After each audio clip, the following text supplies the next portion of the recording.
Good evening. The essential facts are these. President Kennedy was murdered in Dallas, Texas. He was shot by a sniper hiding in a building near his parade route. He was dead within an hour. Lyndon Johnson is President of the United States. He took the oath of office in a jet airplane as he was returning from Dallas, where he went with Mr. Kennedy, coming back to Washington, where he is now. The late President's body has been returned here and arrived along with Mrs. Kennedy and President Johnson a short time ago. They came into Andrews Air Force Base just outside of Washington. Then President Johnson took a helicopter, flew to the White House, and went into a meeting immediately with the Secretary of Defense, McNamara, and McGeorge Bundy, who is the President's advisor on foreign policy. They will be meeting for some time, and now here was the scene at Andrews Air Force Base as recorded by NBC's television cameras a few minutes ago on videotape. It looks as if it's bronze.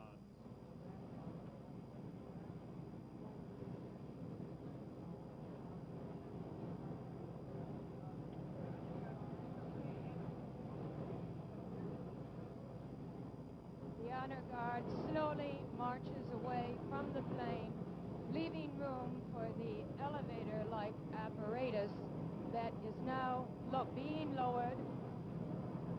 Seems to have gotten stuck.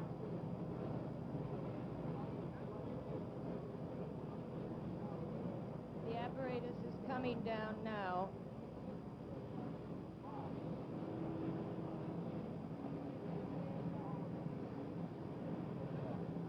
A Navy ambulance is being drawn up just near the truck which lowered the casket from the plane.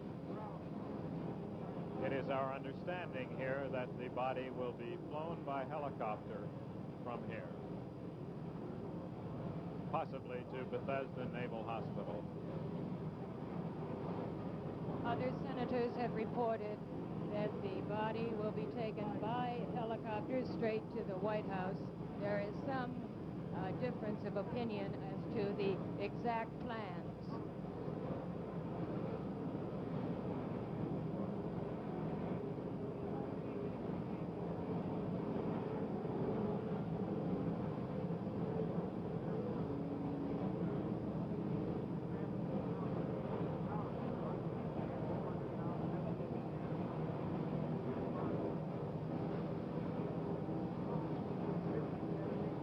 Behind the casket is Mrs. Jacqueline Kennedy. To her right is her brother-in-law, the Attorney General, Robert Kennedy. They are helping her down out of that carrier that has just brought down the casket.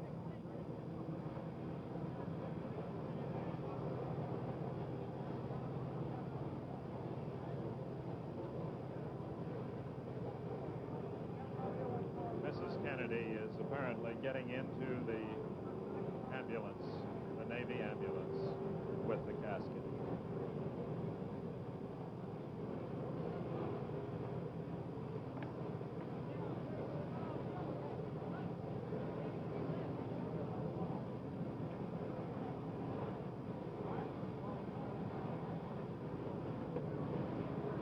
It was a very steep step that she had to jump down to get on the floor.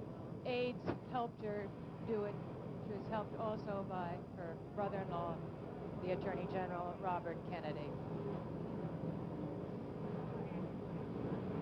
President Lyndon Johnson and Lady Bird Johnson are standing just near the door in the rear of the presidential jet, waiting.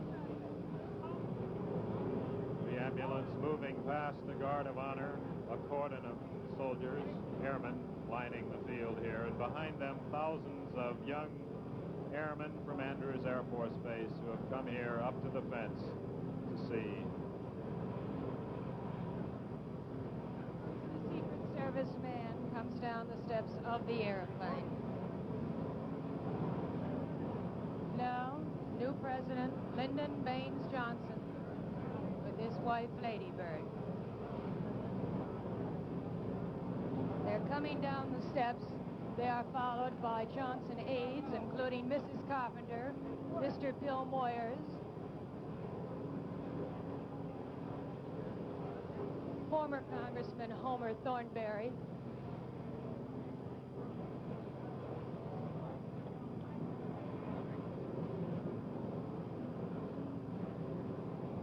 It's the head of the Secret Service on the president's right.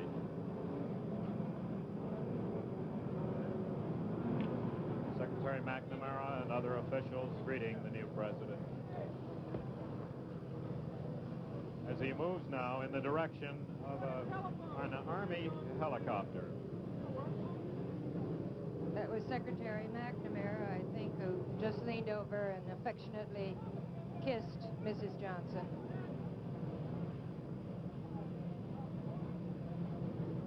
We have heard that Lyndon Johnson, the new president, was going to make a speech here tonight on arrival.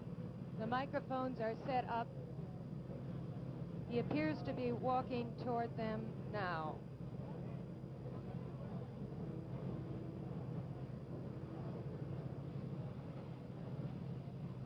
These microphones are just about 4 feet back from an encased area for the press.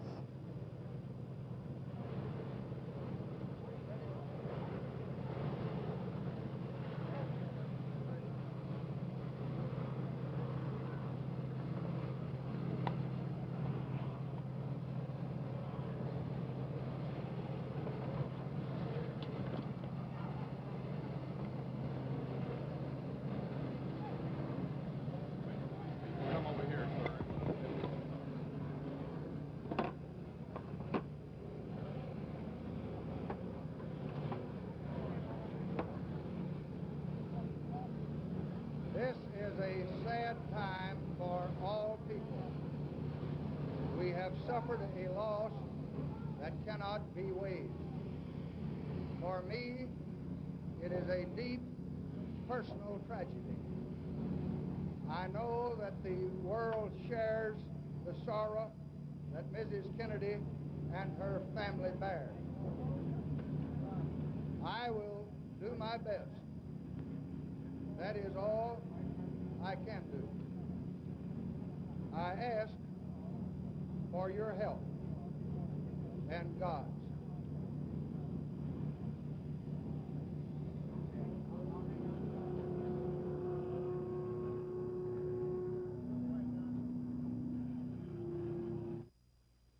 Those were Mr. Johnson's first public words as President of the United States, on videotape by NBC from Andrews Air Force Base, made a few minutes ago with Robert Abernathy and Nancy Dickerson. Chet?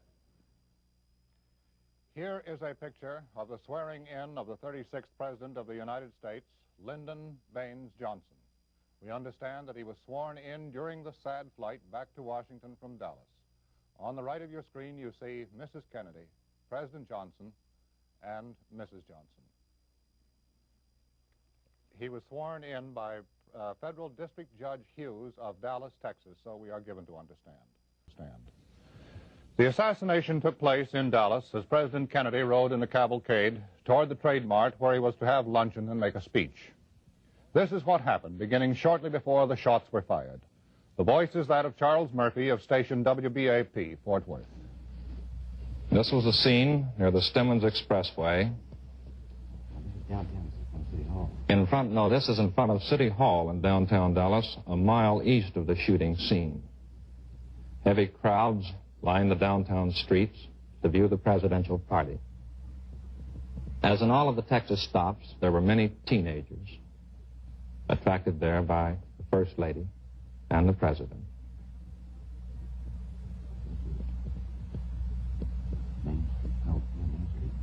This is Main Street in Dallas. Is this moving west?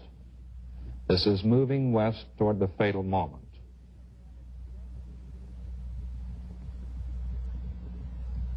The motorcade is traveling at about 20 to 25 miles an hour, slowly westward down Main Street in the heart of Dallas. The time, about 12:20. During the noon hour, heavy crowds from downtown offices lining the route. That looks like the school depository building on the right. I'm not sure. This is the scene of confusion. Something has happened here. The cameraman running toward the scene to the presidential car ahead of him. We caught just a blurred glance of the old school depository building from which the sniper fired the shot. This is the reaction from the crowd. All is confusion at the scene. Here a woman shelters herself. Now racing toward the hospital. On Stemmons Freeway, past the trademark to the right where the president was to have spoken, where he was to have criticized the fanatical right. There, a picket. That is Parkland Hospital, 1.5 miles to 2 miles from the shooting scene. Parkland Hospital, where the president died, in Dallas. By the time these films were shot, of course, the presidential car was already at the hospital. This is Major General Clifton, the military aide of the president, press secretary going into the hospital. That was silent film of the events along the presidential line of ride, immediately surrounding the fatal moment and described later by reporter Murphy. Thousands had massed 10 and 12 deep along the curb to see the President of the United States. The assassination happened so swiftly, and the motorcade sped off so quickly that few saw it actually taking place. A Dallas man had taken his small son to see the President. Here he tells what he saw.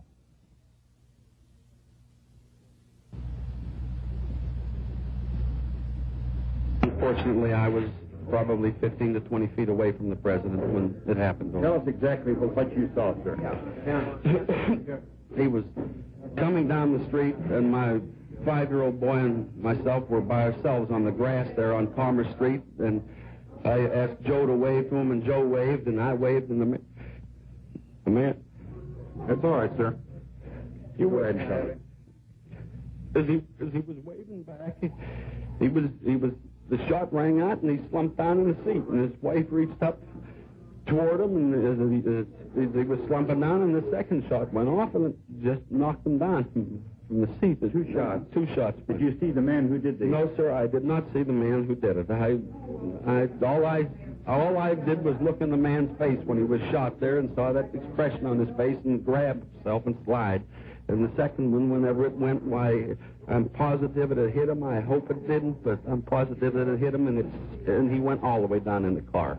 Then they speeded up, and I didn't know what was going on, so I just grabbed the boy and fell on him in the hopes that there wasn't a maniac around me. I'm sorry. I can't help you more, but I won't forget it. It's a logical assumption that hatred, far left, far right, political, religious, economic, or paranoid, moved the person or persons who today committed this combined act of murder and national sabotage. There is in this country, and there has been for too long, an ominous and sickening popularity of hatred. The body of the President lying at this moment in Washington is the thundering testimonial of what hatred comes to and the revolting excesses it perpetrates. Hatred is self-generating, contagious. It feeds upon itself and explodes into violence. It is no inexplicable phenomenon that there are pockets of hatred in our country, areas and communities where the disease is permitted or encouraged or given status by those who can and do influence others. You and I have heard in recent months someone say those Kennedys ought to be shot. A well-known national magazine recently carried an article saying Chief Justice Warren should be hanged. In its own defense, it said it was only joking, but the left has been equally bad. Tonight, it might be the hope and the resolve of all of us that we've heard the last of this kind of talk, jocular or serious, for the result is tragically the same. David? The news reached the White House, which was almost empty at the time, on the news wires, and during the day, the Army has been there helping to make the funeral arrangements. Members of Vice President's, now President, Lyndon Johnson's staff have been there making other arrangements. NBC Robert Goralski has been there all day, and here is his report on what has happened at the White House. It was about 1:30 this afternoon here at the White House. It was virtually deserted. Most members of the staff were with the president in Texas. Two secretaries, Helen Gans and Nancy Larson, were sitting in the press office opening routine mail. The phone rang. It was a news agency asking permission to have one of its reporters, who didn't have a White House press pass, to enter the executive mansion. One of the girls said, "Why? Nothing's happening here." At the other end of the line, the voice said, "Because the president's been shot." The girls raced into a small cubicle where the teletype printers were clattering. There was the bulletin confirming what they had just heard. The highest-ranking remaining members of the White House staff were immediately informed, George Bundy and Ted Sorensen. They tried to call Dallas, but it was impossible. Like the rest of the nation, they sat, unbelieving and shocked, watching television and listening to radio reports on what was happening. There was a prayerful silence as White House staffers, newsmen, and photographers began the long vigil. There was nothing that could be done in the presidential mansion. When word was flashed that the president was dead, there was no rush for phones. There was only the quiet of mourning and still disbelief. Only when the American flag was lowered to half-staff was there mournful recognition that it was true. On the second floor of the executive mansion, 6-year-old Caroline and 3-year-old John Jr. were napping. They'd had their lunch, Caroline after attending morning classes in the White House first grade. They still don't know that their father is dead. Two of Lyndon Johnson's aides arrived at the White House early this afternoon, presumably to prepare for the transition. Senator Edward Kennedy and Eunice Shriver, the president's brother and sister, came to the White House and then took off for Hyannisport to be with their parents. Newsmen crowded around the White House, getting details on the funeral arrangements, which were being taken care of by the late president's brother-in-law, Sergeant Shriver. Then there was more waiting for the new president of the United States to begin his duties. Robert Goralski, NBC News at the White House. A funeral mass will be said. All of the funeral arrangements, as Robert Goralski has reported, are not complete, but a funeral mass will be said Monday in the Shrine of the Immaculate Conception here in Washington for the president by Richard Cardinal Cushing of Boston. During the day, General Eisenhower, when he got the news, was interviewed briefly by reporters. So here we go now to General Eisenhower and a brief interview with reporters this evening. I share the sense of shock and dismay that the entire nation must feel at the despicable act that took the life of the nation's president. On the personal side, Mrs. Eisenhower and I share the grief that Mrs. Kennedy must now feel. And we send to her our prayerful thoughts and sympathetic sentiments in this hour. General, how would you counsel the American people at this time? In the face of such a terrible thing, I'm sure the entire citizenry of the nation will join as one man in expressing not only their grief but their indignation at this act, and will stand faithfully behind the government. General, could you tell us how you got the word? I was at a meeting for the United Nations, and while there, a member of the meeting was called out, and came back and told us the news. Although at that time, we did not know the president was dead. We did not know when I got back here at that time that he was dead. But, matter of fact, we had the last message we had was one rather of hope. And the entire company merely paused for a minute at the request of the chairman, and each of us, in his own way, said a silent prayer for the president. Should there be any concern, sir, over national security at a time like this? No, I think the whole nation now would be almost all of us security agents. Will the nation be all right in a few months ahead? Oh, I'm not going to predict anything of that. I just say this. The American nation is a people of great common sense, and they are not going to be stampeded or bewildered. Thank you, Mr. President. History has had a None of us will ever forget where he was and how he felt when the news was announced. In New York City, for a handful of people, the place was the sidewalk beside the open door of NBC News reporter Gabe Pressman's automobile, listening to the loudspeaker of the car radio. They had known for some minutes that the president was gravely wounded. Then came the instant when the worst was confirmed. A flash from Dallas. 2 priests who were with President Kennedy say he is dead of bullet wounds. This is the latest information we have from Dallas. Of course, standing by to give you all available information as it comes to us. I will repeat with the greatest regret this flash. 2 priests who were with President Kennedy say he has died of bullet wounds. Find it hard to believe. Two sources. It's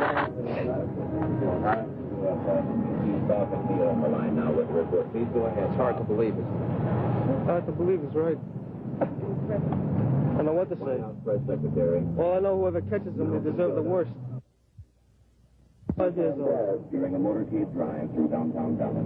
The president died. The president died. Approximately 25 minutes. Others, there was a stunned silence and a groping to come to terms with a fact that was almost beyond belief. The face and voice of a young girl summed it up. Bleeding and unconscious. The Parkland Memorial Hospital in Dallas.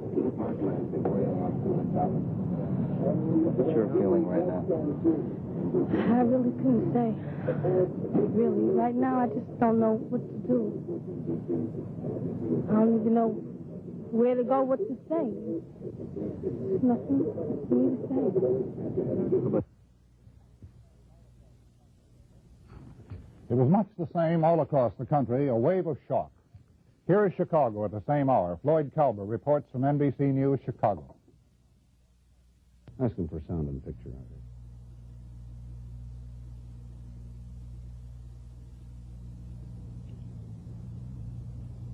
In Chicago, gray clouds hung low and a fine drizzle of rain fell when the first word of the tragedy was heard. Learning that the president was critically wounded, stunned Chicagoans turned to their churches, leaving their offices in the Loop, their homes and businesses in the suburbs.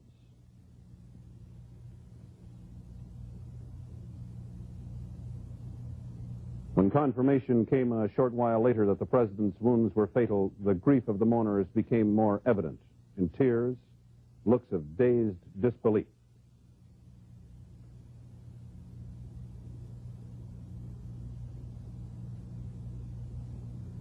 In some churches, priests and ministers took to the pulpit to offer eulogies and lead their congregations in prayer. In most cases, the churches were simply open as a haven for those wishing to add their prayers to the millions of others around the world, to recite the rosary,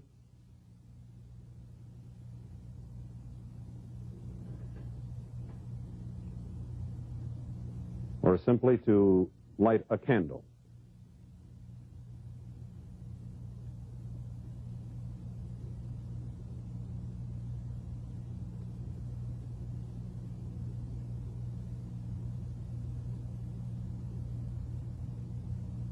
Floyd Kalber, NBC News, Chicago. In Washington, where everything revolves around the government, this is a company town, really, and where the president is more than any one person revolves around him, and where in many cases the grief today was personal among people who knew him and worked for him. Here are a few pictures, rather random in nature, of some of the sights around Washington today.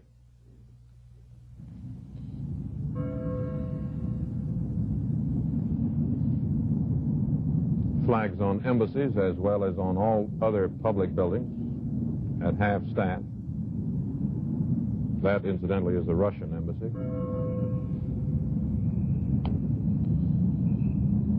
This is Lafayette Park, immediately across Pennsylvania Avenue from the White House, where as soon as the first news came out, people began to gather and stand, as they often do. Just stand.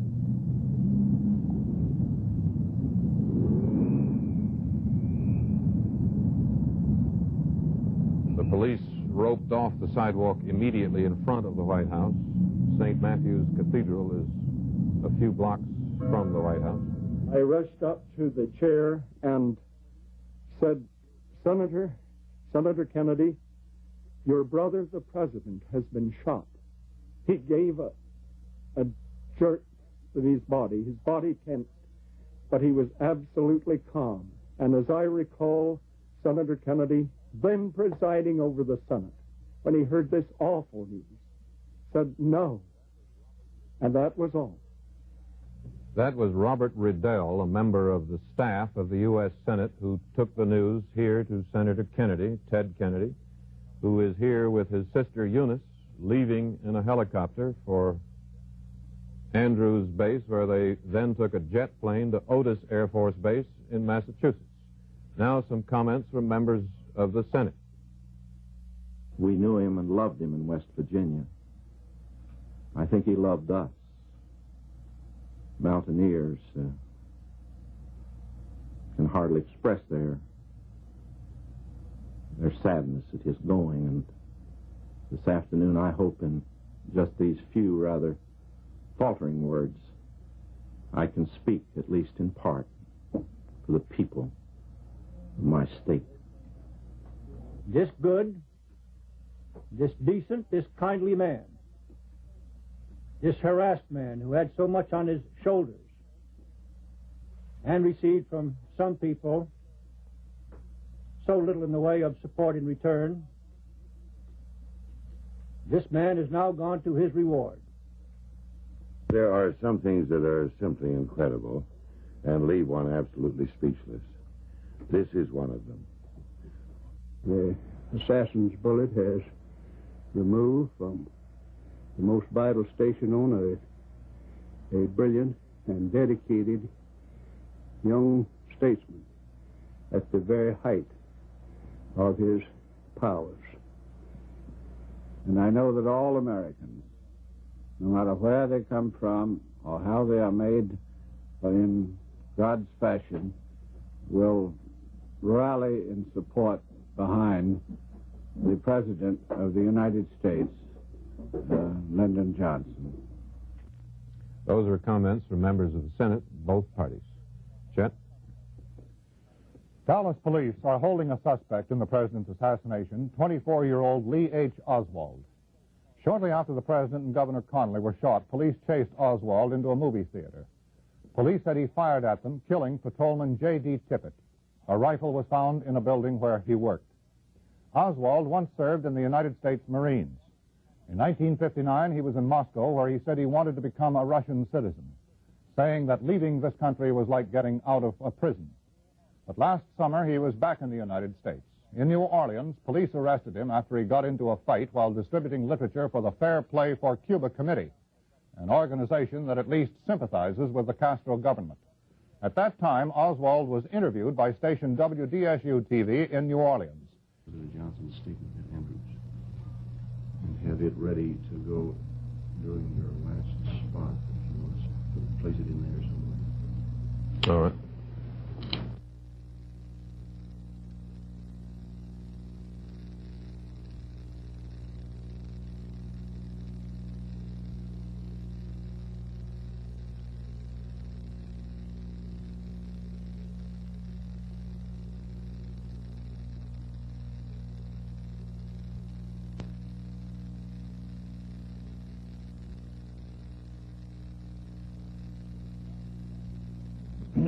Well, as you can see, we lost the audio portion of the interview. The boy said that he was a Marxist, not a communist. Perhaps a little later in the program we can try to run the film again.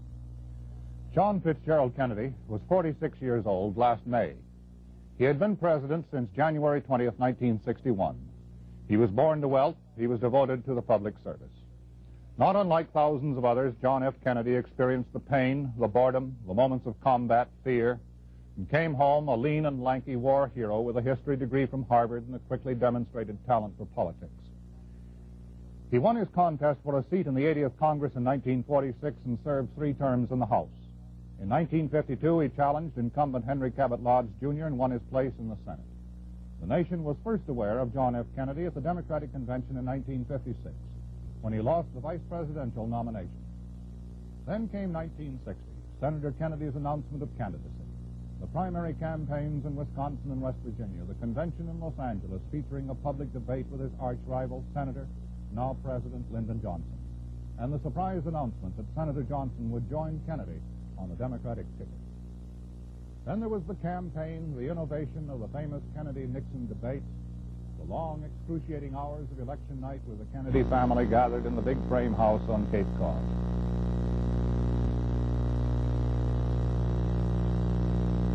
One by one, cabinet officers were announced, the inauguration came and went, and the administration of John F. Kennedy began with these inaugural words.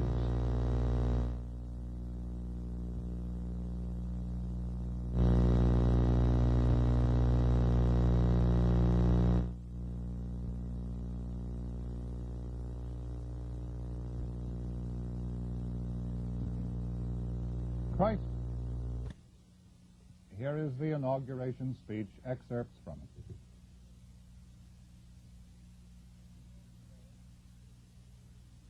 We observe today not a victory of party, but a celebration of freedom, symbolizing an end as well as a beginning, signifying renewal as well as change.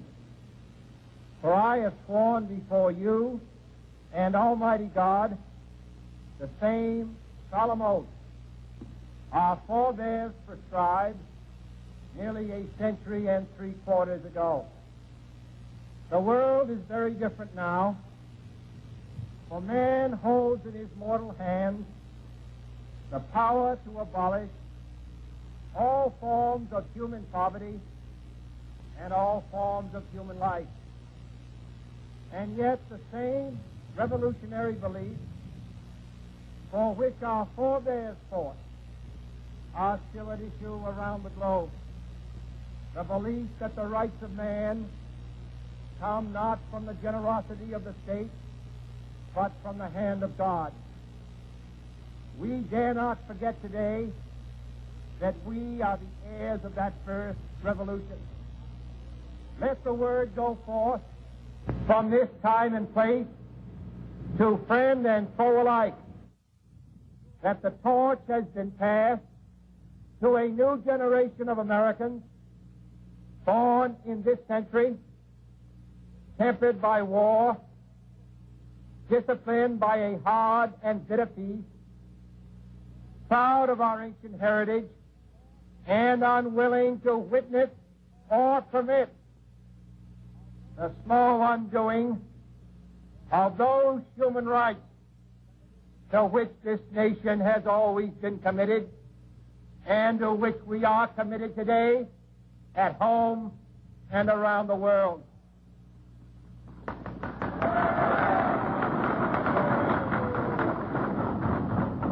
Let every nation know, whether it wishes us well or ill, that we shall pay any price, bear any burden, meet any hardship, support any friend, oppose any foe to assure the survival and the success of liberty.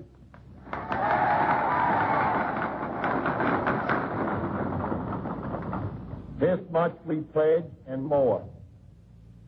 To those old allies whose cultural and spiritual origins we share, we pledge the loyalty of faithful friends. United, there is little we cannot do in a host of cooperative ventures. Divided, there is little we can do. Or we dare not meet a powerful challenge at all and split asunder. To those new states whom we welcome to the ranks of the free, we pledge our word that one form of colonial control shall not have passed away, merely to be replaced by a far more iron tyranny. We shall not always expect to find them supporting our view, but we shall always hope to find them strongly supporting their own freedom, and to remember that in the past, Those who foolishly sought power by riding the back of the tiger ended up inside.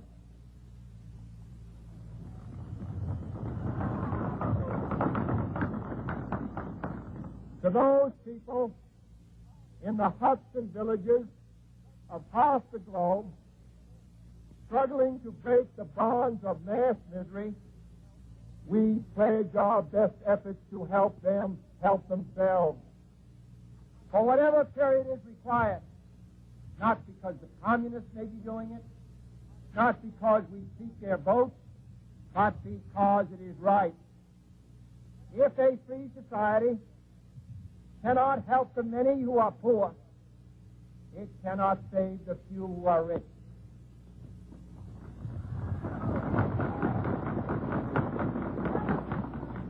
To our sister republics south of our border, we offer a special pledge to convert our good words into good deeds, in a new alliance for progress, to assist free men and free government in casting off the chains of poverty. But this peaceful revolution of hope cannot become the prey of hostile powers.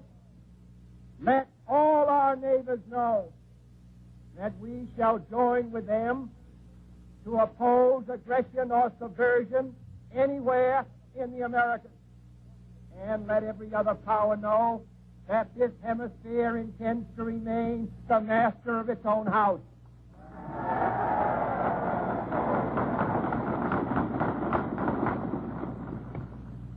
To that World Assembly of Sovereign States, the United Nations, our last best hope, in an age where the instruments of war have far outpaced the instruments of peace, we renew our pledge of support to prevent it from becoming merely a forum for invective, to strengthen its shield of the new and the weak, and to enlarge the area in which its writ may run.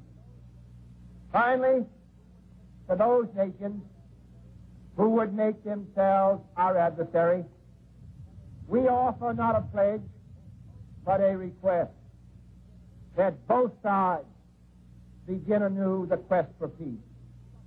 Before the dark powers of destruction, unleashed by science, engulf all humanity in planned or accidental self-destruction.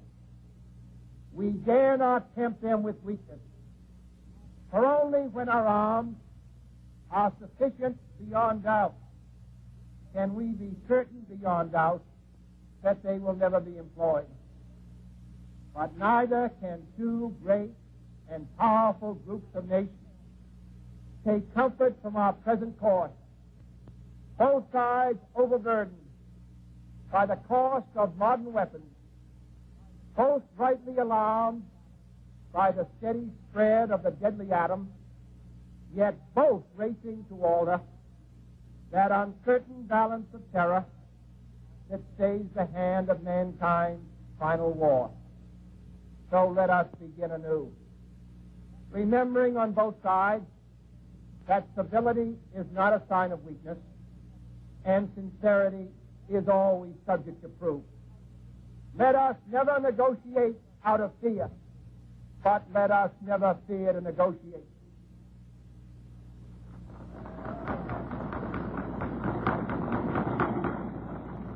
Let both sides explore what problems unite us, instead of belaboring those problems which divide us.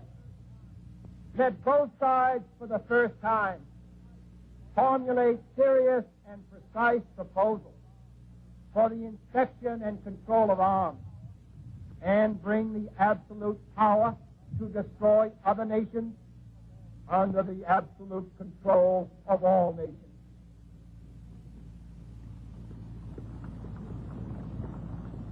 Let both sides seek to invoke the wonders of science instead of its terrors.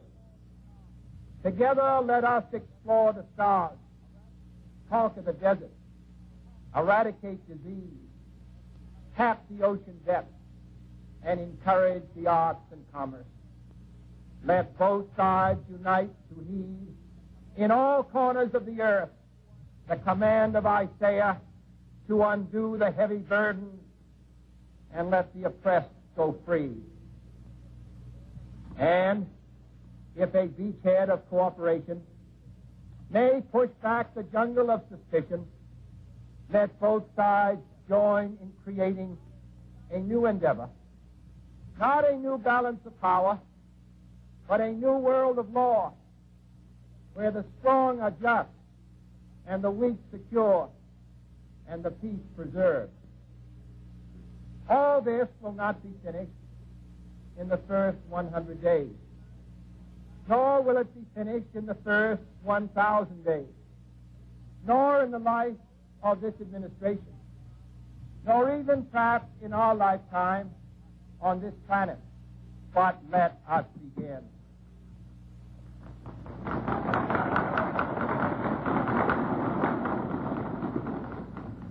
In your hands, my fellow citizens, more than mine, will rest the final success or failure of our cause. Since this country was founded, each generation of Americans has been summoned to give testimony to its national loyalty. The grades of young Americans who answered the call to service around the globe. Now the trumpet summons us again, not as a call to bear arms, though arms we need, not as a call to battle, though in battle we are, but a call to bear the burden of a long twilight struggle, year in and year out, rejoicing in hope, patient in tribulation, a struggle against the common enemies of man, tyranny, poverty, disease, and war itself. Can we forge against these enemies a grand and global alliance, north and south, east and west, that can assure a more fruitful life for all mankind? Will you join in that historic effort?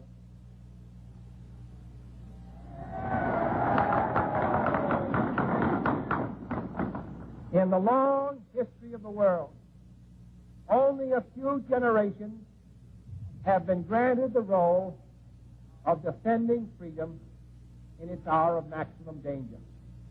I do not shrink from this responsibility. I welcome it.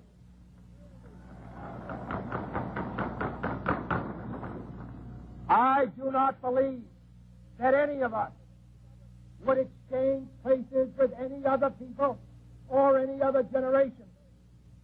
The energy, the faith, the devotion which we bring to this endeavor will light our country and all who serve it. And the glow from that fire can truly light the world. And so, my fellow Americans, ask not what your country can do for you. Ask what you can do for your country.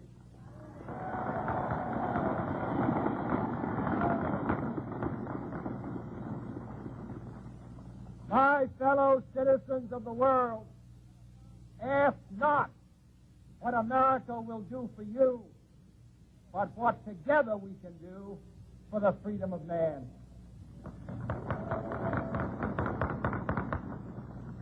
Finally, whether you are citizens of America or citizens of the world, ask of us here the same high standard of strength and sacrifice which we ask of you.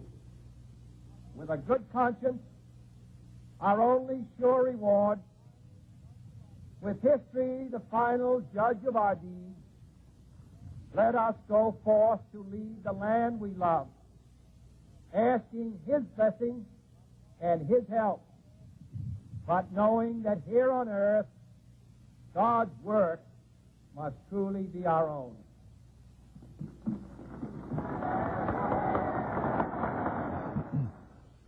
That was the inaugural speech of John F. Kennedy, January 1961. Crises were not long delayed. Precisely 3 months after entering the White House, the President stood before the nation to acknowledge the Bay of Pigs fiasco. There followed the first trip to Europe and an inconclusive meeting with Khrushchev in Vienna. The Berlin issue grew more intense through those summer weeks of 1961. And on the night of August 12th, the Communists built the Berlin Wall, and the President elected not to respond with force. A few days later, on August 16th, the Alliance for Progress was announced in the White House before a gathering of Latin American diplomats. In December, the President paid a visit to Latin America. 1962 is the year of trial. In April, the President faced off with the steel industry and a sizable section of the American business community. That autumn, a Negro youth by the name of James Meredith attempted to enter the University of Mississippi, and it required the action of the President to get him in and keep him there safely. In October, President Kennedy issued notice on Premier Khrushchev to remove his missiles and other big weapons from Cuba. The President led us to look for a few hours squarely at the possibility of nuclear war with these words. Only last Thursday, as evidence of this rapid offensive buildup was already in my hand, Soviet Foreign Minister Gromyko told me in my office that he was instructed to make it clear once again, as he said his government had already done, that Soviet assistance to Cuba, and I quote, pursued solely the purpose of contributing to the defense capabilities of Cuba, unquote. That, and I quote him, training by Soviet specialists of Cuban nationals in handling defensive armaments was by no means offensive.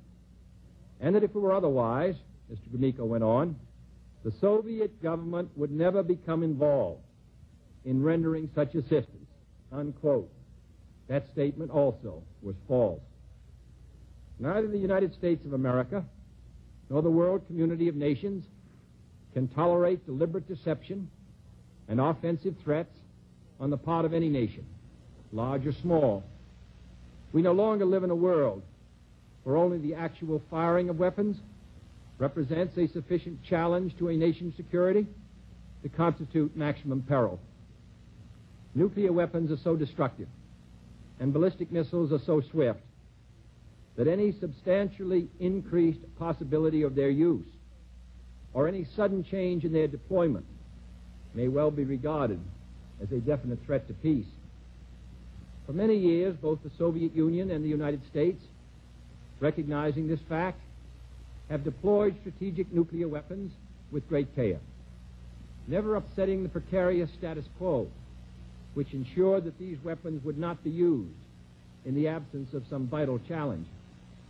Our own strategic missiles have never been transferred to the territory of any other nation under a cloak of secrecy and deception. And our history, unlike that of the Soviets since the end of World War II, demonstrates that we have no desire to dominate or conquer any other nation or impose our system upon its people. Nevertheless, American citizens have become adjusted to living daily on the bullseye of Soviet missiles located inside the USSR or in submarines. In that sense, missiles in Cuba add to an already clear and present danger. Although it should be noted, the nations of Latin America have never previously been subjected to a potential nuclear threat. But this secret, swift, extraordinary buildup of communist missiles in an area well known to have a special and historical relationship to the United States and the nations of the Western Hemisphere, in violation of Soviet assurances and in defiance of American and hemispheric policy, this sudden, clandestine decision to station strategic weapons for the first time outside of Soviet soil is a deliberately provocative and unjustified change in the status quo, which cannot be accepted by this country if our courage and our commitments are ever to be trusted again by either friend or foe. The 1930s taught us a clear lesson. Aggressive conduct, if allowed to go unchecked and unchallenged, ultimately leads to war. This nation is opposed to war. We are also true to our word. Our unswerving objective, therefore, must be to prevent the use of these missiles against this or any other country, and to secure their withdrawal or elimination from the Western Hemisphere. Our policy has been one of patience and restraint, as befits a peaceful and powerful nation which leads a worldwide alliance. We have been determined not to be diverted from our central concerns by mere irritants and fanatics. But now further action is required, and it is underway, and these actions may only be the beginning. We will not prematurely or unnecessarily risk the course of worldwide nuclear war, in which even the fruits of victory would be ashes in our mouth. But neither will we shrink from that risk at any time it must be faced. Acting, therefore, in the defense of our own security and of the entire Western Hemisphere, and under the authority entrusted to me by the Constitution, as endorsed by the resolution of the Congress, I have directed that the following initial steps be taken immediately. First, to halt this offensive buildup, a strict quarantine on all offensive military equipment under shipment to Cuba is being initiated. All ships of any kind bound for Cuba, from whatever nation or port, will, if found to contain cargoes of offensive weapons, be turned back. This quarantine will be extended, if needed, to other types of cargo and carriers. We are not at this time, however, denying the necessities of life, as the Soviets attempted to do in their Berlin blockade of 1948. Second, I have directed the continued and increased close surveillance of Cuba and its military buildup. The foreign ministers of the OAS, in their communique of October 6, rejected secrecy on such matters in this hemisphere. Should these offensive military preparations continue, thus increasing the threat to the hemisphere, further action will be justified. I have directed the armed forces to prepare for any eventualities, and I trust that in the interest of both the Cuban people and the Soviet technicians at the sites, the hazards to all concerned of continuing this threat will be recognized. Third, it shall be the policy of this nation to regard any nuclear missile launched from Cuba against any nation in the Western Hemisphere as an attack by the Soviet Union on the United States, requiring a full retaliatory response upon the Soviet Union. Fourth, as a necessary military precaution, I have reinforced our base at Guantanamo, evacuated today the dependents of our personnel there, and ordered additional military units to be on a standby alert basis.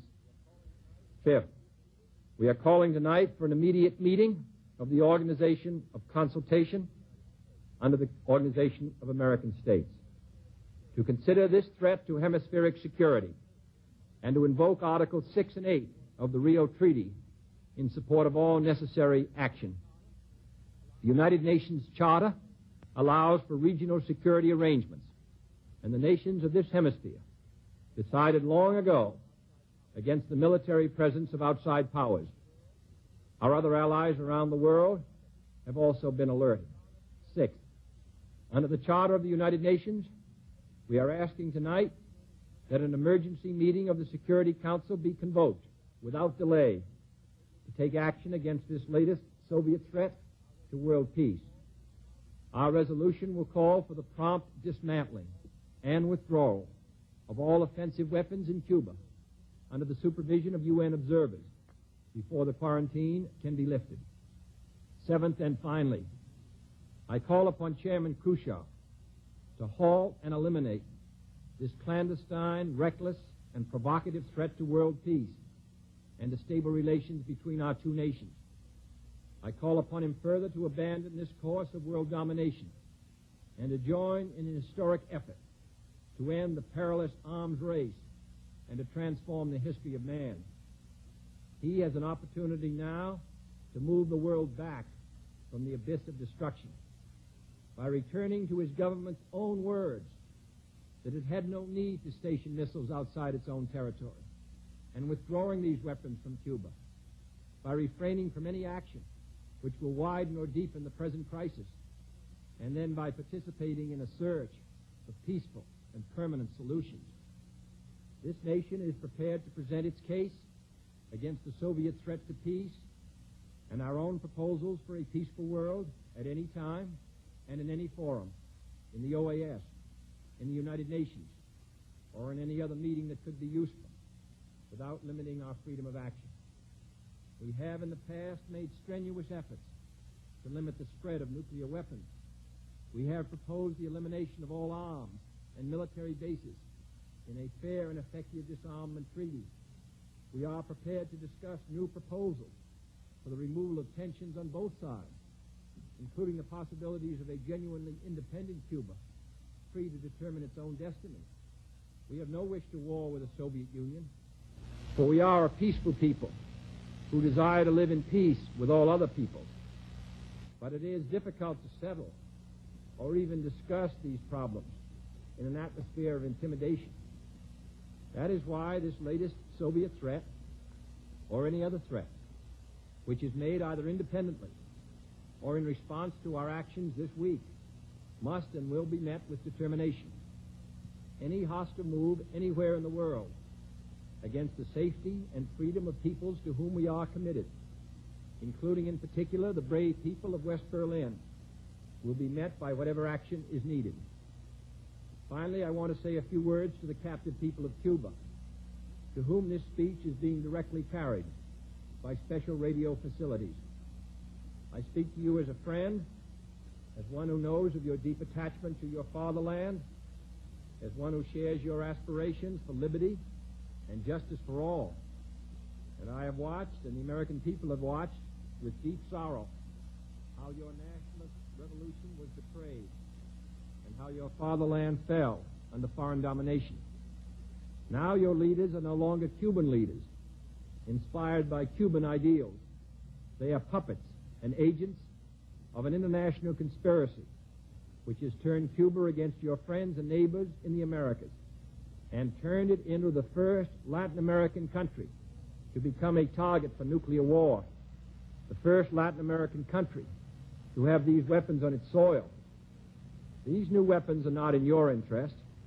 They contribute nothing to your peace and well-being. They can only undermine it. But this country has no wish to cause you to suffer or to impose any system upon you. We know that your lives and land are being used as pawns by those who deny your freedom. Many times in the past, the Cuban people have risen to throw out tyrants who destroyed their liberty. And I have no doubt that most Cubans today look forward to the time when they will be truly free, free from foreign domination, free to choose their own leaders, free to select their own system, free to own their own land, free to speak and write and worship without fear or degradation. And then shall Cuba be welcomed back to the society of free nations and to the associations of this hemisphere. My fellow citizens, let no one doubt that this is a difficult and dangerous effort on which we have set out. No one can foresee precisely what course it will take, or what costs or casualties will be incurred. Many months of sacrifice and self-discipline lie ahead, months in which both our patience and our will be tested, months in which many threats and denunciations will keep us aware of our dangers. But the greatest danger of all would be to do nothing. The path we have chosen for the present is full of hazards, as all paths are. But it is the one most consistent with our character and courage as a nation and our commitments around the world. The cost of freedom is always high, but Americans have always paid it. And one path we shall never choose, and that is the path of surrender or submission. Our goal is not the victory of might, but the vindication of right. Not peace at the expense of freedom, but both peace and freedom here in this hemisphere, and we hope around the world. God willing, that goal will be achieved. Thank you. And ignominiously, with the world watching intently, Khrushchev took his missiles home. This may well have been the supreme moment of the Kennedy career. And likewise, it may have marked a turning point in history's ultimate judgment of Nikita Khrushchev. For after that, he never seemed quite so fearsome as he did before. There was another trip to Europe for the president, vigorous discussion of taxes, unemployment, and civil rights. In scores of communities, Negroes began demonstrating, and some said the president was avoiding the issue. 2 Negro youngsters applied for admission to the University of Alabama, and again the president ensured their safe conduct. He delivered a speech to the nation. This is not a sectional issue. Difficulties over segregation and discrimination exist in every city, in every state of the Union, producing in many cities a rising tide of discontent that threatens the public safety. Nor is this a partisan issue. In a time of domestic crisis, men of goodwill and generosity should be able to unite regardless of party or politics. This is not even a legal or legislative issue alone. It is better to settle these matters in the courts than on the streets, and new laws are needed at every level. But law alone cannot make men see right. We are confronted primarily with a moral issue. It is as old as the Scriptures and is as clear as the American Constitution. The heart of the question is whether all Americans are to be afforded equal rights and equal opportunities, whether we are going to treat our fellow Americans as we want to be treated. If an American, because his skin is dark, cannot eat lunch in a restaurant open to the public, if he cannot send his children to the best public school available, if he cannot vote for the public officials who represent him, if, in short, he cannot enjoy the full and free life which all of us want, then who among us would be content to have the color of his skin changed and stand in his place? Who among us would then be content with the counsels of patience and delay? 100 years of delay have passed since President Lincoln freed the slaves, yet their heirs, their grandsons, are not fully free. They are not yet freed from the bonds of injustice. They are not yet freed from social and economic oppression. And this nation, for all its hopes and all its boasts, will not be fully free until all its citizens are free. We preach freedom around the world, and we mean it. And we cherish our freedom here at home. But are we to say to the world, and much more importantly, to each other, that this is a land of the free, except for the Negroes? That we have no second-class citizens, except Negroes? That we have no class or caste system, no ghettos, no master race, except with respect to Negroes? Now the time has come for this nation to fulfill its promise. The events in Birmingham and elsewhere have so increased the cries for equality that no city or state or legislative body can prudently choose to ignore them.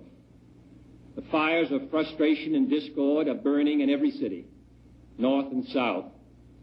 Where legal remedies are not at hand, redress is sought in the streets, in demonstrations, parades, and protests, which create tensions and threaten violence and threaten lives. We face, therefore, a moral crisis as a country and a people. It cannot be met by repressive police action. It cannot be left to increase demonstrations in the streets. It cannot be quieted by token moves or talk. It is a time to act in the Congress, in your state and local legislative body, and above all, in all of our daily lives. It is not enough to pin the blame on others, to say this is a problem of one section of the country or another, or deplore the facts that we face. A great change is at hand, and our task, our obligation, is to make that revolution, that change, peaceful and constructive for all. Those who do nothing are inviting shame as well as violence. Those who act boldly are recognizing right as well as reality. Next week, I shall ask the Congress of the United States to act, to make a commitment it has not fully made in this century, to the proposition that race has no place in American life or law. The federal judiciary has upheld that proposition in a series of forthright cases. The executive branch has adopted that proposition in the conduct of its affairs, including the employment of federal personnel.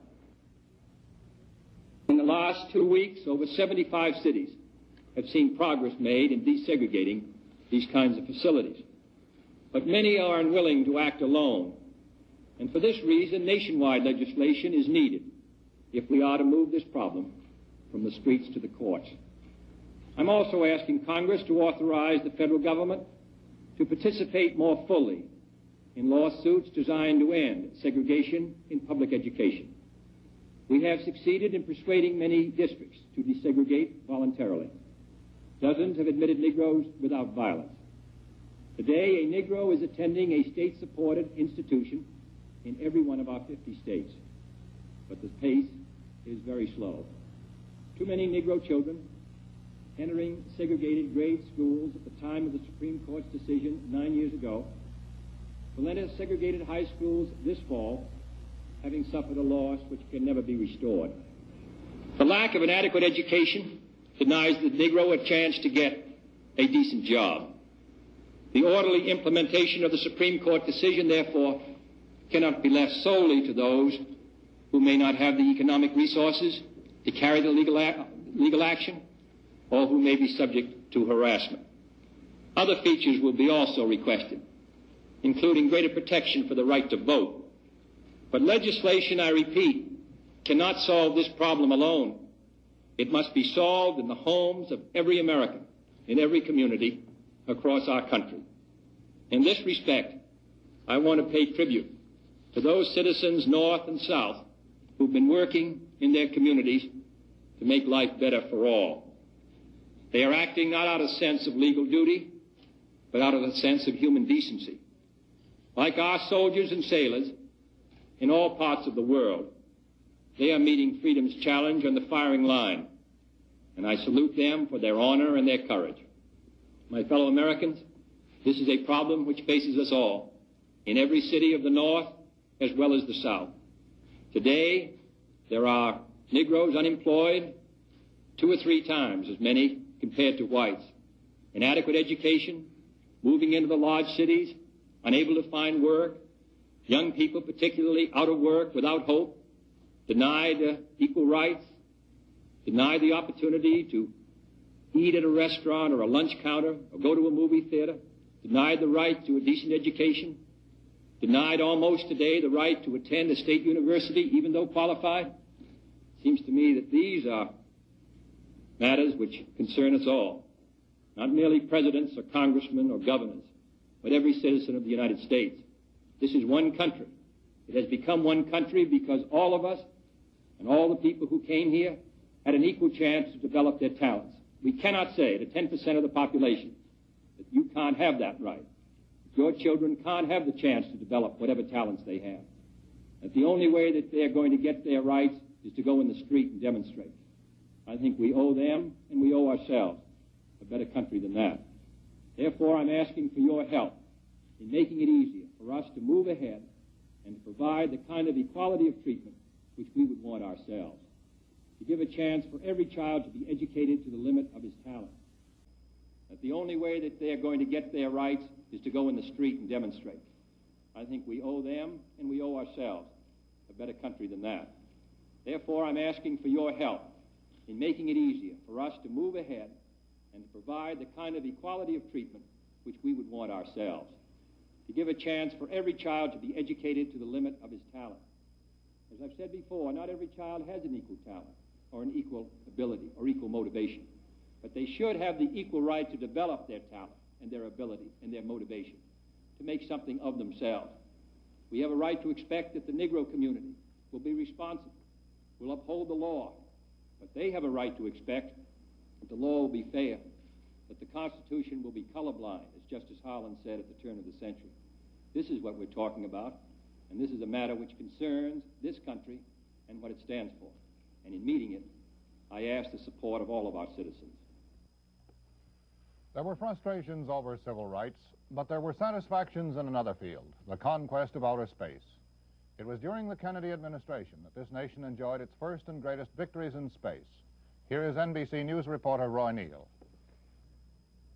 Soon after John F. Kennedy took office, he began to demonstrate that he had great interest in space and did not enjoy the second-place position in which the United States found itself in some space achievements.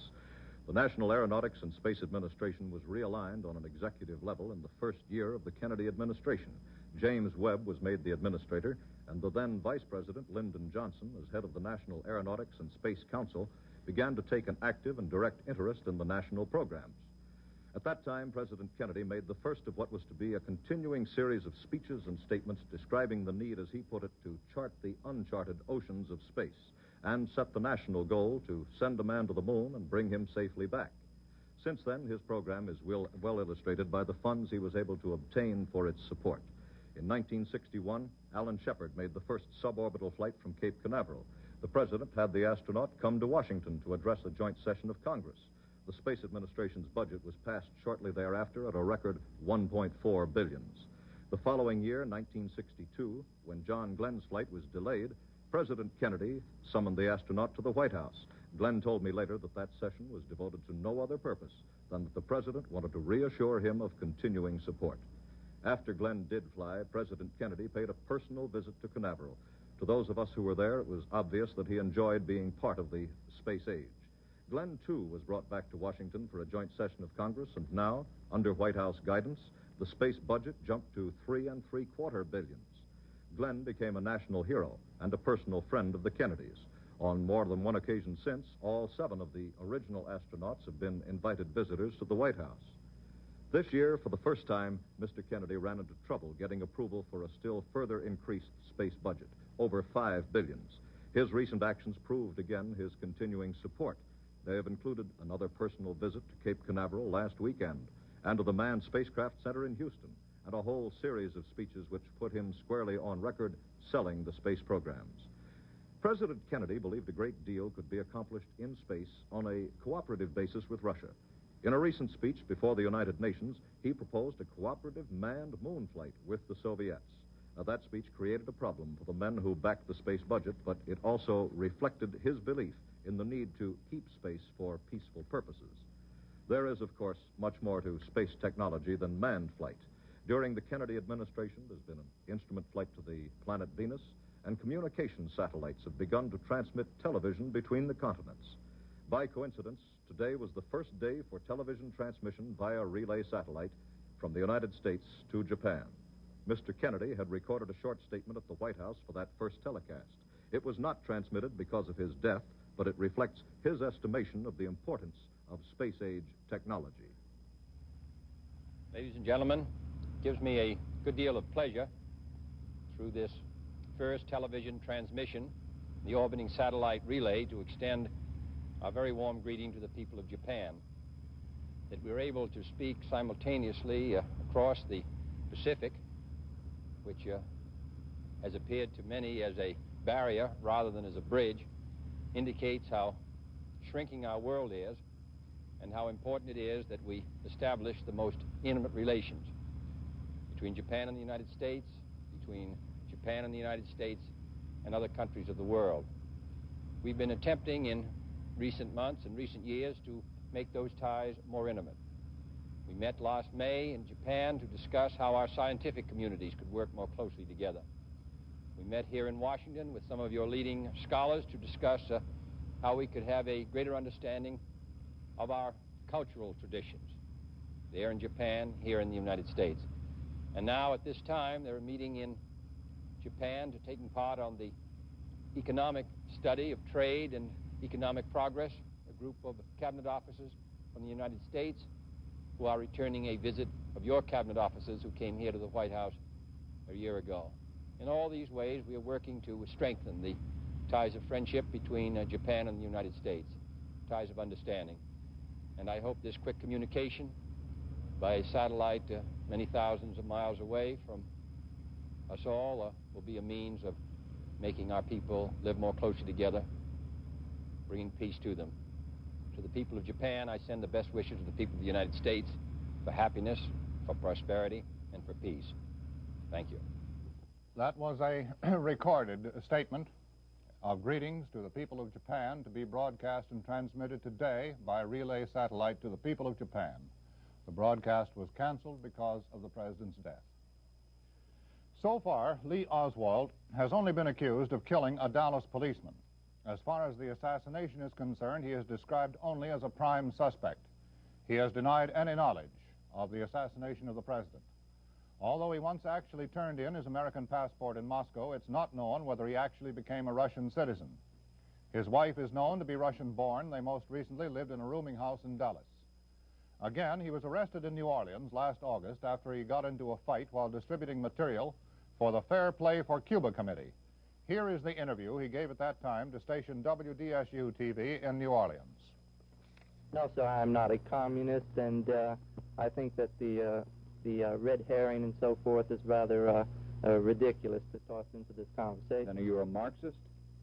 Well, I have studied Marxist philosophy, yes, sir, and also other philosophers. But are you a Marxist? I think you did admit on an earlier radio interview that you consider yourself a Marxist. Well, I would very definitely say that I am a Marxist. That is correct. But that does not mean, however, that I'm a communist. What is the difference between the two? Well, there's a great deal of difference. Several American parties in several countries are based on Marxism, such as Ghana. Certain countries have characteristics of a socialist system, such as Great Britain with its socialized medicine. These, then, are the differences between an outright communist country and countries which adhere to leftist or Marxist principles. In your work with the Fair Play for Cuba Committee, what are you advocating? We advocate restoration of diplomatic, trade, and tourist relations with Cuba. The President was a family man, and his wife was among his most valuable political assets.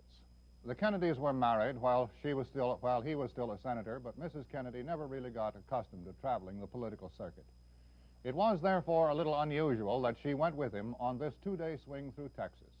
This morning, when they arrived in Dallas, the people there got a glimpse of the President as a family man. Here is a report from Robert McNeil at station WBAP, Fort Worth.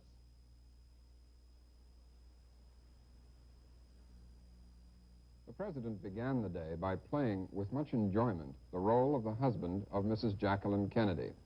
The first act of the day was a short walk in the rain to a crowd across from the hotel, a spirited speech, and a reference to his wife that delighted the people and set a gay tone for the whole morning. I appreciate your being here this morning. Mrs. Kennedy is organizing herself to take Olga. That's because she looks better than we do.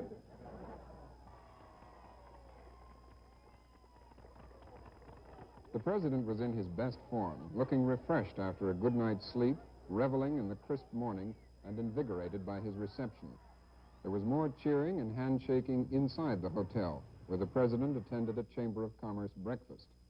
But as all the people on the platform were introduced, there were more and more whispers of, "Where is Jackie?" Mrs. Kennedy, in fact, was waiting outside the room for a cue to enter. It was she many came to see, and finally they did.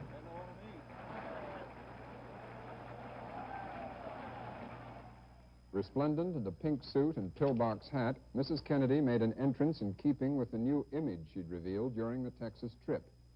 It had been her first participation in a domestic political trip since the 1960 campaign. It obviously delighted the President to have her blossom into an appreciation of the political life she shrank from previously. At each stop, Mrs. Kennedy had been as forward as the President in shaking hands.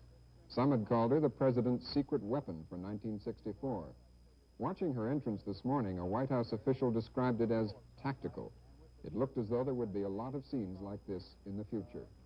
The feuding in the Texas Democratic Party, which had preoccupied the statewide press for the visit, was not able to distract the rank and file from the glamour of having the President and his wife to visit.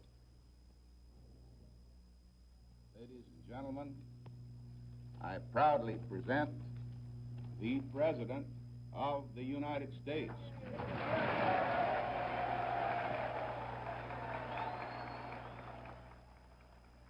It was the kind of occasion John Kennedy had delighted in before, and his mind went back to a day as sunny and brilliant as this one in Texas.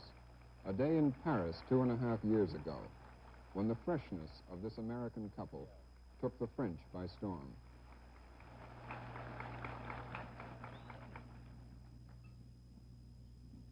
know now why everyone in Texas, Fort Worth, is so thin, having gotten up and down about 9 times.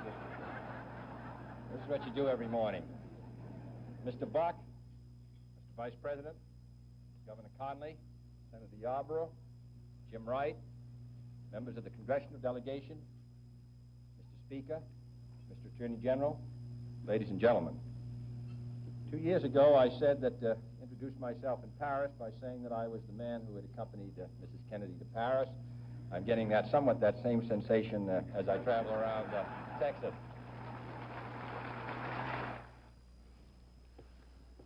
This afternoon and this evening, there have been many expressions of shock and regret and sympathy from various heads of state.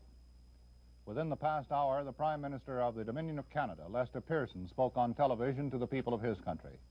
His comments on the murder of President Kennedy were carried in English and French. Here on videotape is the Prime Minister of Canada as he appeared on the Canadian Broadcasting Corporation. It's no tragedy. And there are millions of people tonight who, throughout the world, will feel that they have lost a friend. President Kennedy was young. He was a man of courage in war and in peace. He devoted himself to public service. He worked unselfishly for the public good as he saw it. He has paid for this public service with his life. For the president, it was death on duty. When a free man falls courageously in action, all freedom grieves. But courage is made easier for others. When a young man and a good man is stricken, we all feel a little older. But we have a deeper resolve to be better ourselves. At this sad moment, I think of what the loss of the president means to his country, to this hemisphere, and to the world. This young man with the vigor and decisiveness of his years and his character, but with wisdom and experience beyond those years. But above all, I think tonight of his wife, for whom this has been a very dark year, and of his family. I have sent to her and to the family our deep and heartfelt sympathy.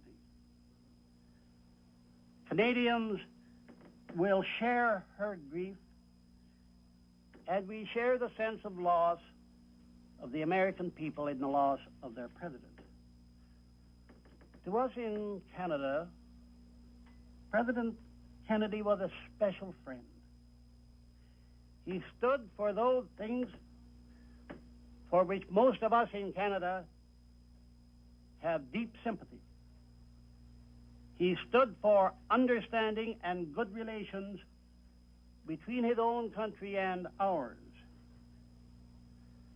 Mr. Kennedy was always firm and straightforward in expressing the viewpoint of his own country. But he was always understanding of the viewpoint of Canada. He was a man of generous mind, of generous instinct. He had a quality of mind and a quality of spirit far surpassing the usual quality even of men who become the leaders of great nations. I had a warm and understanding friendship with Mr. Kennedy, and I feel that I have lost a friend.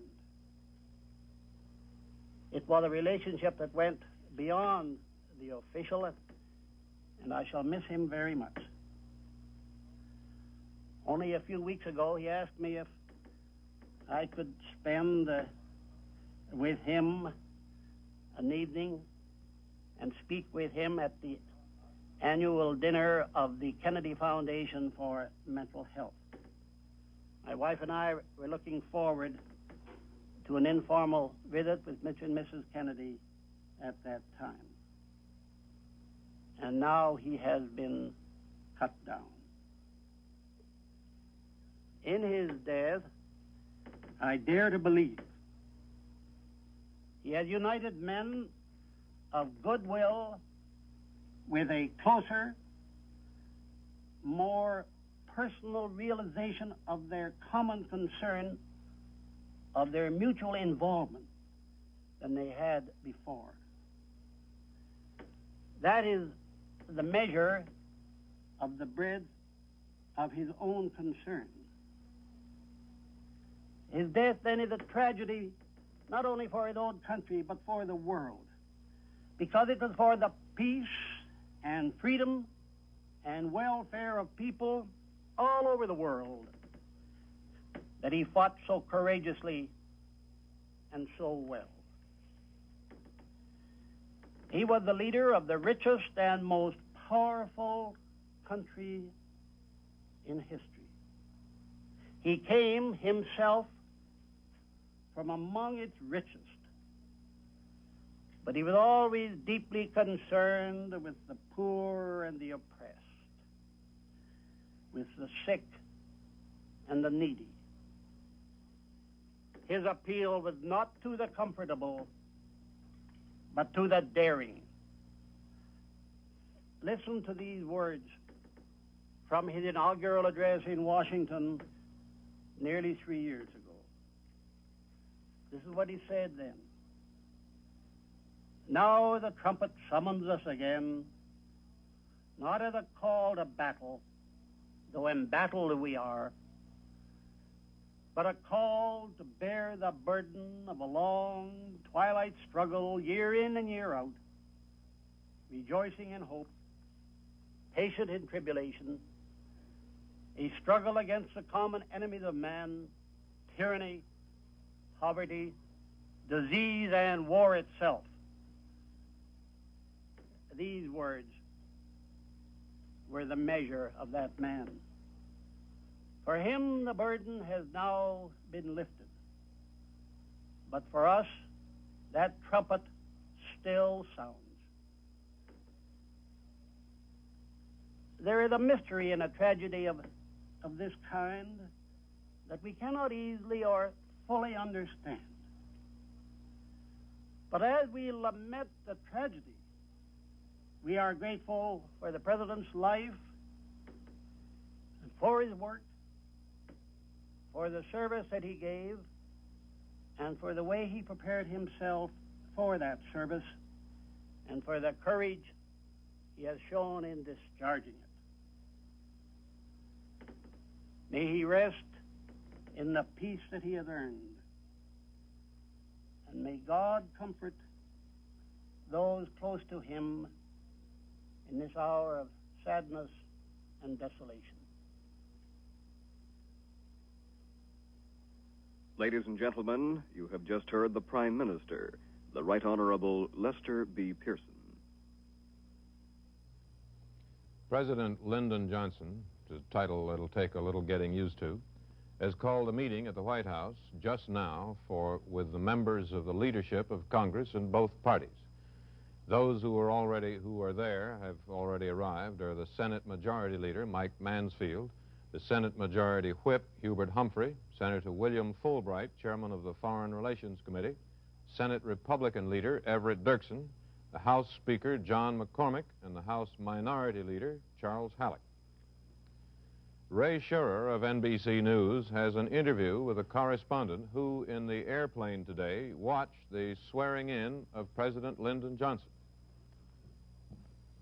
Correspondent for Newsweek magazine, he flew back with President Johnson from Texas and can tell us what it was like at the swearing-in. Well, We rushed out to the airport when we found that President Kennedy's body was being taken out there. On arrival, we learned that President Johnson was aboard the plane. His movements had been kept very secret up to that time. And 3 of us were delegated as a pool to go aboard and witness the swearing in. We were ushered back to the conference room on Air Force One, which is a small section of the plane about midship, 12 by 15.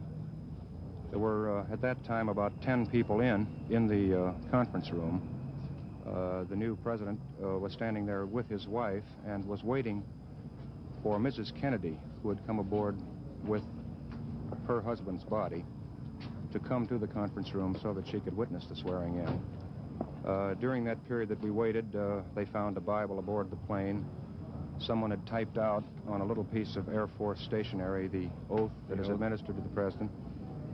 And where did the lady judge come from who gave the oath? The judge arrived there at about the same time we did. She was sent for?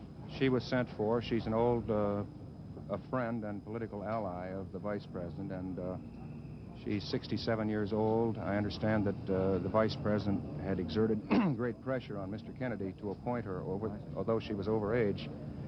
Well, how did it go then? Eventually, Mrs. Kennedy came into the room, and although she was, her legs were still spattered with blood, she was amazingly composed. She was either in shock or has amazing control of herself. And the vice president then asked his wife, Lady Bird, to stand on his right and Mrs. Kennedy to stand on his left. The judge held this small Bible out, and the new president put his hand on the Bible, raised his right hand, and repeated the oath. The president then turned and kissed Lady Bird. Lady Bird stepped forward and shook hands with Mrs. Kennedy and said, "The whole nation mourns your husband." And at this point, many people, I'd say there were about 27 people in this tiny compartment, pressed forward to speak to the president. Most of it was on the line, "God be with you," of course. That was how President Johnson was sworn in aboard an aircraft. You've been listening to Charles Roberts, White House correspondent for Newsweek magazine. Ray Scherer, NBC News at the White House. Mrs. Kennedy, it is worth saying, on one horrible day, has been magnificent. The funeral arrangements are these. The place of burial is not yet announced, but it perhaps will be in the family burial plot in Brookline, Massachusetts. The body will lie in the White House tomorrow, and there is a schedule for those who will come in and pass by. Beginning with the family at 10 a.m., then on through the new president, the speaker, officers of the executive branch, then the Supreme Court, the judiciary, Congress, governors, and the diplomatic corps. Later, for 24 hours, beginning at noon on Sunday, the president's body will lie in state in the rotunda of the United States Capitol, the great vaulting open area under the dome.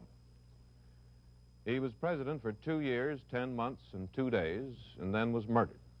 Some of the memories of him that people in Washington and elsewhere will keep include those of the most youthful president we ever had, who changed the whole atmosphere in the White House and to some extent in this whole town. Most presidents have been older men, their children grown up and their grandchildren about, and the presidents generally have carried some of the sedateness of age in the manner and gesture of a settled maturity. But the White House under Mr. Kennedy had a nursery school upstairs, rag dolls lying around all over, and the atmosphere of youth, energy, noise, exuberance, sometimes more of it than some people really liked. But in any case, there was always the feeling of a young, vigorous man, impatient to get things done, impatient with delay, delighted to be president. None of those lugubrious little comments we have heard from other presidents like, well, the White House is a prison and so on. And even more delighted to be out on the road on a political campaign, which is where he was when he was murdered. Beyond that, any kind of assessment or evaluation at this stage would be foolish and impossible. But it is possible to say he was a young man who knew everything that was going on everywhere. He had the modern man's devotion to facts and figures, not too much patience with emotional responses to anything, and generally held to the philosophy summed up in the familiar phrase of a few years ago, "Just give us the facts, ma'am."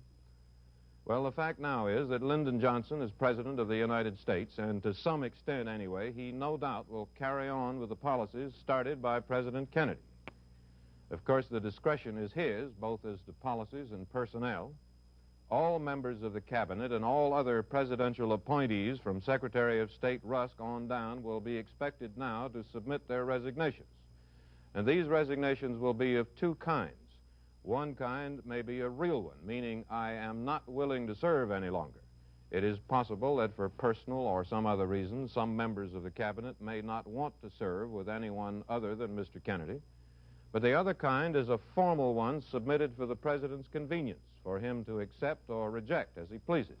It's a courtesy, actually, making it possible for the new President to change his cabinet without having to be embarrassed by asking anyone to resign. This, of course, is sheer guesswork, but I would guess that Mr. Johnson, at least for a while, would ask all of Mr. Kennedy's appointees to stay, because however stunned everyone is, including him, the country has to go on and the government has to go on, and it can go on only if those in position of trust and responsibility stay. So we would guess that all of them will, because it is their duty to do so, to stay there as long as the new president wants them, until he has had time to make whatever changes he decides he wants. Because, of course, the new president has the right and the duty to execute his office as he sees fit. In normal circumstances, had he been elected, he would have had several weeks from November to January, and in fact before that, to make his plans and to choose a cabinet. But Mr. Johnson now has been thrust into office without notice or warning, not even a day or an hour. So again, he really has no choice immediately but to carry on with the administration, the cabinet, the advisors chosen by Mr. Kennedy. Gradually, if he cares to, and as he cares to, he will make changes and set up an administration of his own. The last time this happened, of course, was when President Roosevelt died suddenly of a stroke and Vice President Truman came into the White House. Now it's President Lyndon Johnson, and what has happened today has happened to all of us. NBC News, incidentally, will be on the air all night, continuously, bringing you whatever news there is. Here, again, on videotape are President Johnson's first public words as president. They were spoken at Andrews Air Force Base when he flew back to Washington on the same airplane with Mrs. Kennedy, who, again, I may say, has been magnificent, on the same airplane with her and the body of her late husband. It's a sad time for all people.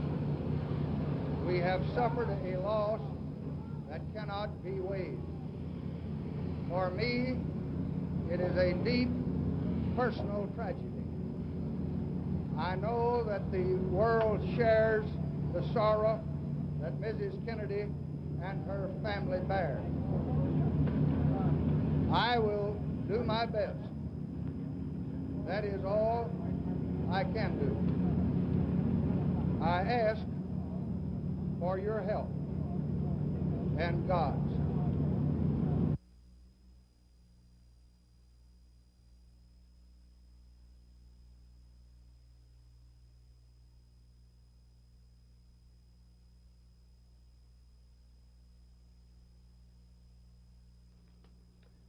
I'm Frank McGee, NBC News.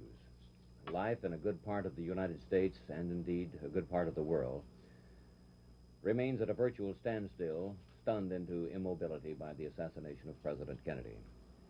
The facts are stark and too easily stated to really dissipate the profound feeling of shock which continues to grip a large portion of humanity.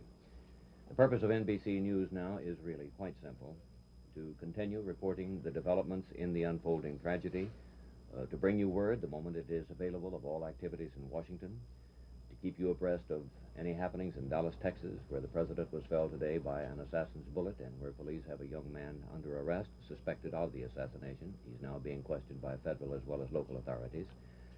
To continue bringing you the reaction of the mighty and the humble, both in our own country and in nations around the world, and to assess, insofar as it is given to us, the extent of the mark that this day is making in all of our lives. For this purpose, NBC has canceled all of its regular programs until further notice. We realize that as the day has worn on, a great deal of what we've been able to tell you is repetitious in nature, but we are cognizant also of the fact that a good many Americans who were on their jobs working have in the meantime gotten home and have at best been given only scattered accounts of what has happened. So in order to establish some sort of perspective, now, if we may, we would like to go back and ask NBC's Bill Ryan to chronologically tell us of the major events in this day. Bill Ryan. This was President Kennedy's second day of a two-day trip to Dallas, and rather to Texas. At approximately 12:30 Eastern Standard Time today, the President left Fort Worth after making speaking appearances there. He and Mrs. Kennedy and the rest of his party flew in Air Force One, the presidential plane, to Love Field in Dallas. They got to that airport and got into a motorcade at approximately 1 o'clock, again, Eastern Standard Time. The trip from Dallas Love Field to the Dallas Trade Center was about an 11-mile journey. The motorcade formed up, the President in his car, the bubble top not in place. The President was riding in an open car.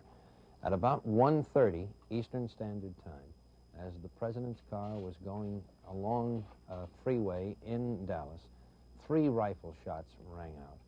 At least one struck the President in the head.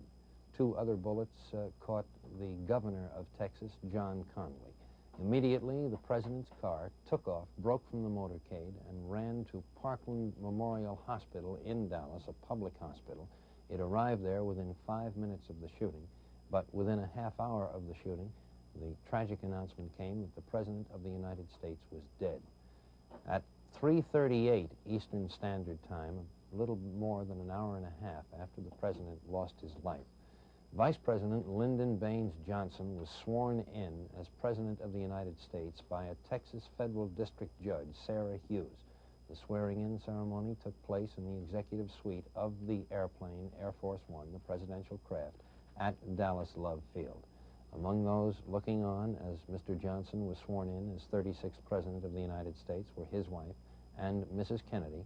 The ceremony swearing in Mr. Johnson was delayed for a few moments so that Mrs. Kennedy could arrive and be present for that ceremony.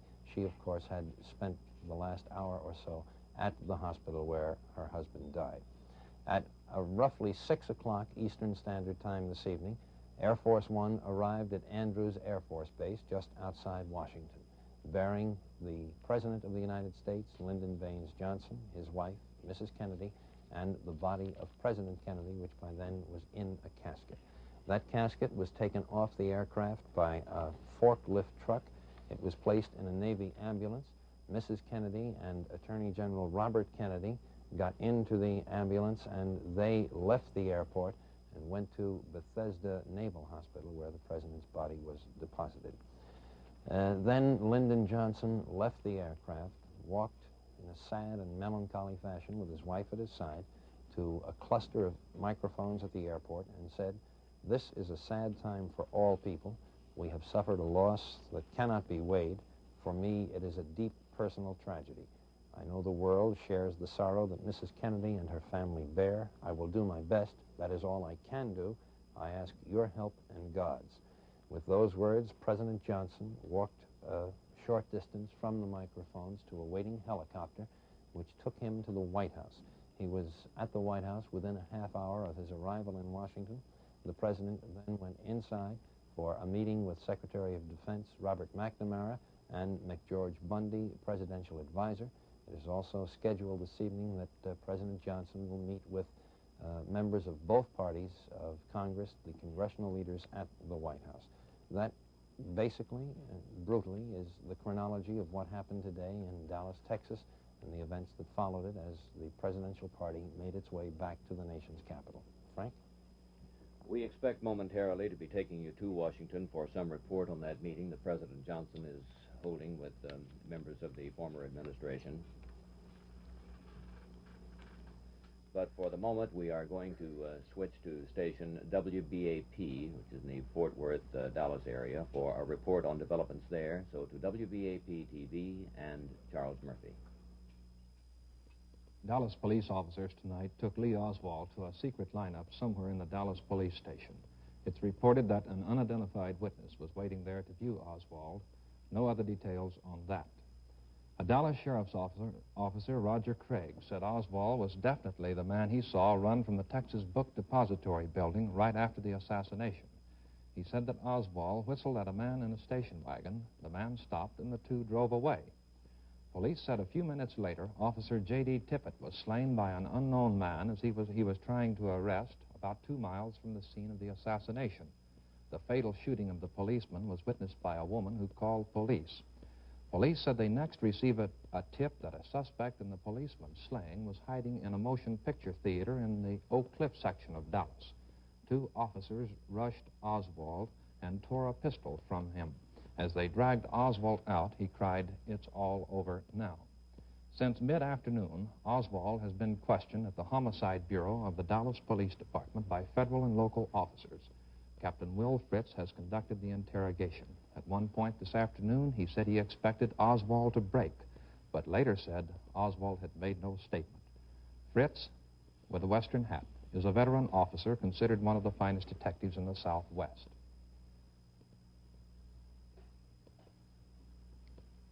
After a brief appearance in a corridor, Oswald was led back into Fritz's office for further questioning. Fritz said, "This may take some sweating."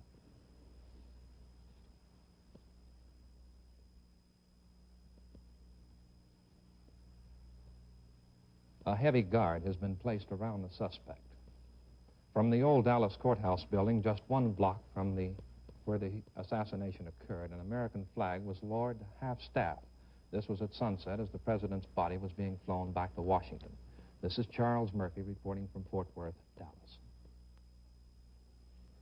It is difficult to say exactly how the nation has reacted to what happened today in Dallas, Texas.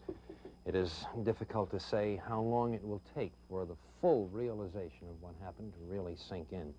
But there are these random observations made in the New York area today which may prove of interest.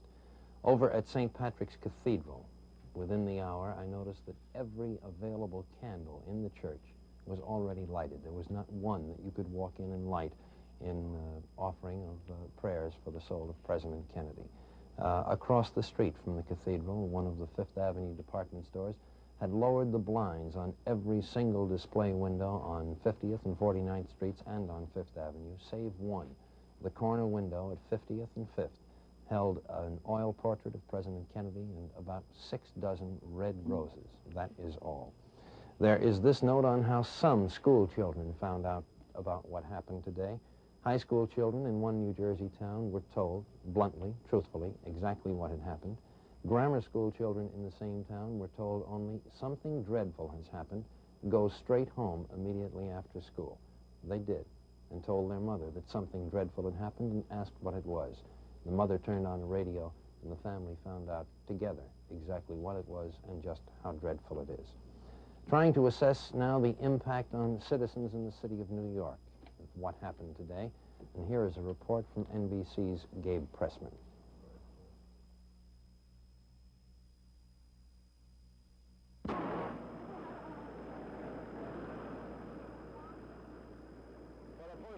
Since the death of Franklin Delano Roosevelt, the lights of Broadway have been blacked out voluntarily. The theaters are closed.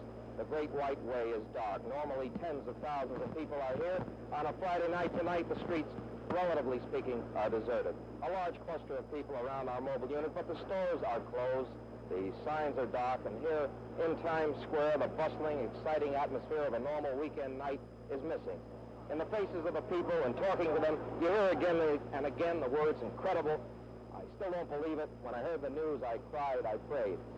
The atmosphere is most solemn. It is most depressing. We've seen those sailors here tonight with sweethearts on their arm. We've seen no smiles, no laughter. The cop on the beat here is Patrolman Martin Friedel. Patrolman Friedel, have you ever seen Times Square like this? All the time I've been here, I've never seen it like this. I mean, it's really something. You can sense the remorselessness on the people's faces. You can see it on them, and you can also sense it. I myself and all the officers I've seen, I've talked to, they all feel the same way.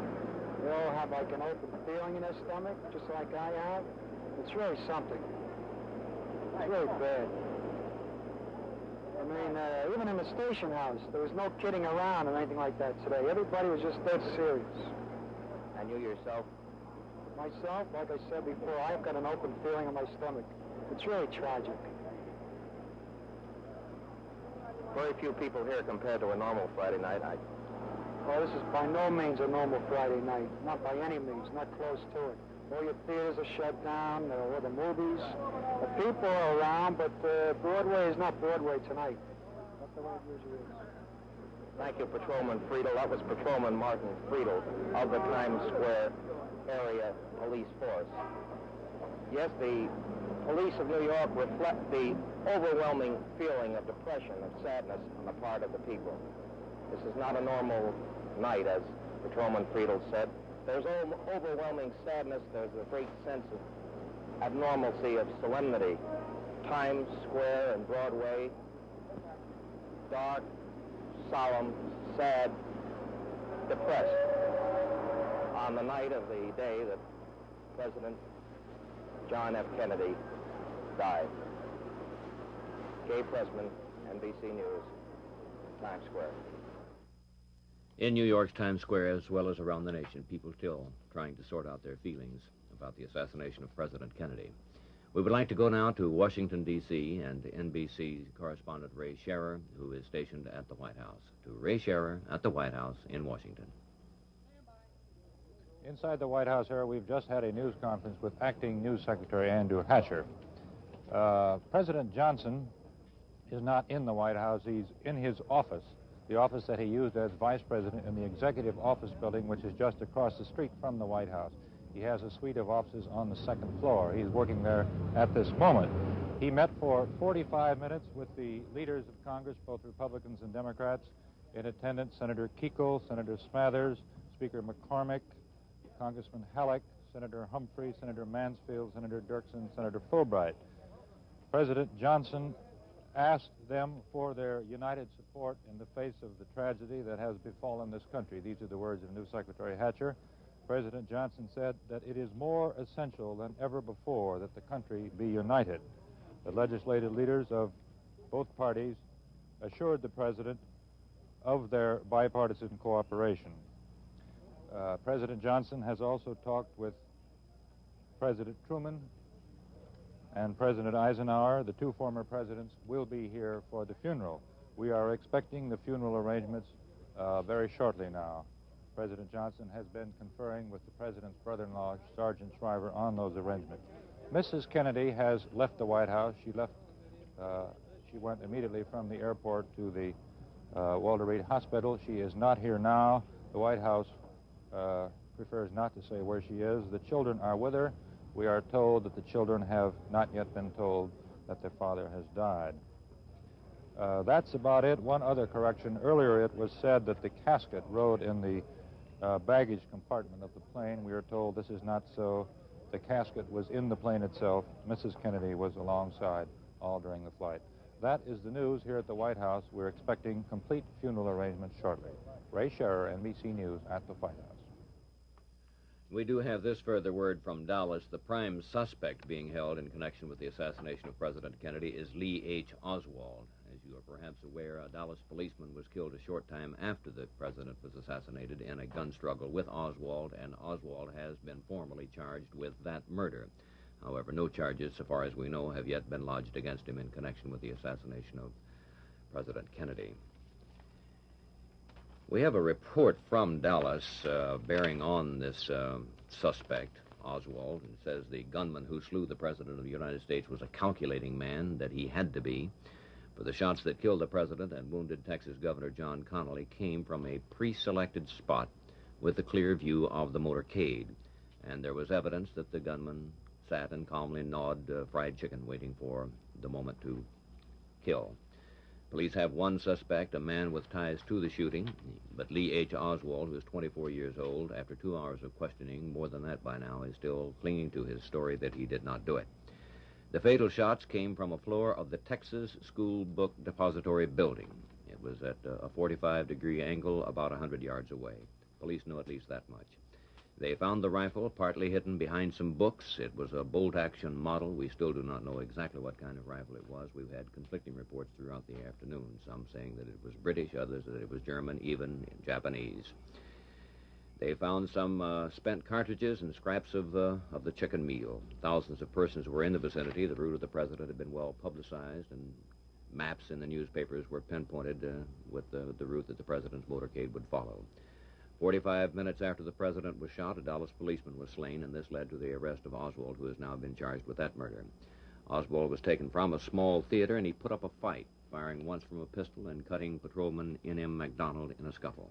Oswald, who's about 5 feet 9 inches tall and weighs about 160 pounds, answered the description of a young man sighted at the book depository building just before the president was shot. He was arrogant as he was brought in for questioning. When he saw a crowd of newsmen, he raised his handcuffed hands in a clenched fist. Of course, everyone in the world actually feels stunned and shocked by what has happened, and it falls the lot of public figures to try to put into words what really no one can put into words. And we have been getting their comments and reactions throughout the day, and we'll continue to bring them to you through the evening. Thomas E. Dewey, former governor of New York and twice a presidential candidate, issued this statement on the death of President Kennedy, and we'd like you to hear it now. The nation and the world will share a deep sense of shock and grief over this brutal assassination of the president. Mrs. Dewey and I extend our heartfelt sympathy to Mrs. Kennedy and the family in this terrible tragedy which has befallen them. The body of President Kennedy was transported from Andrews Air Force Base to the hospital in Bethesda by a Navy ambulance. And closeted in grief behind drawn curtains were the president's widow, along with a group of his closest friends and associates. The route traveled from Andrews Air Force Base in nearby Maryland to Bethesda Naval Hospital, where the body will be held overnight. Speaker John W. McCormick has announced that the president will be taken to the White House tomorrow and then will lie in state in the Capitol for public mourning all day Sunday. On arrival at Andrews Air Force Base, the bronze-colored casket of the assassinated president was placed on a lift truck at a plane door by 4 of President Kennedy's aides. Flashes of bronze light glittered from the painful intensity from flood flights which were around the scene. Then a final salute, an Air Force honor guard snapped to rigid attention, and 6 sailors moved in to carry the coffin to the ambulance. There was a hush as the casket was brought to the lift truck by Lawrence F. O'Brien, Special Assistant for Legislative Affairs, Kenneth O'Donnell, Mr. Kennedy's appointment secretary, Dave Powers, the White House receptionist, and longtime presidential friend, and Brigadier General Godfrey McHugh, the president's Air Force aide. Mrs. Kennedy appeared strained from the grief. She was escorted by Attorney General Robert Kennedy and her husband's naval aide, Captain Tazewell Shepard. Joining the mourners in the ambulance was Mrs. Evelyn Lincoln, President Kennedy's secretary over the years. Waiting aboard the aircraft itself were President Johnson and the First Lady, Mrs. Lady Bird Johnson. They later took a helicopter and flew to the White House, where the president has just completed a meeting with leaders of the administration and asked them to give him all support. Bill?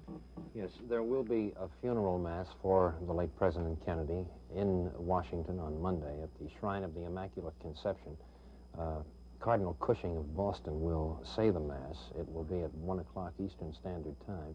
It will be a low mass. There will be no eulogy. Only the cardinal will take part in this mass, in contrast to the usual solemn high mass in which 3 priests take part.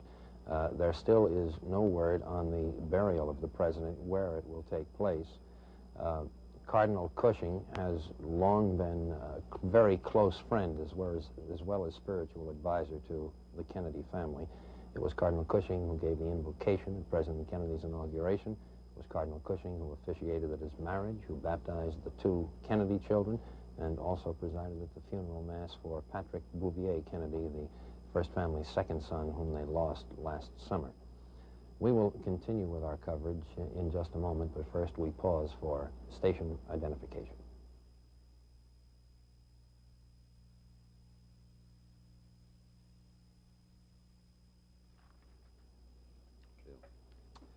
We continue now with coverage of the day's events, precipitated by a gunman in Dallas, Texas this afternoon.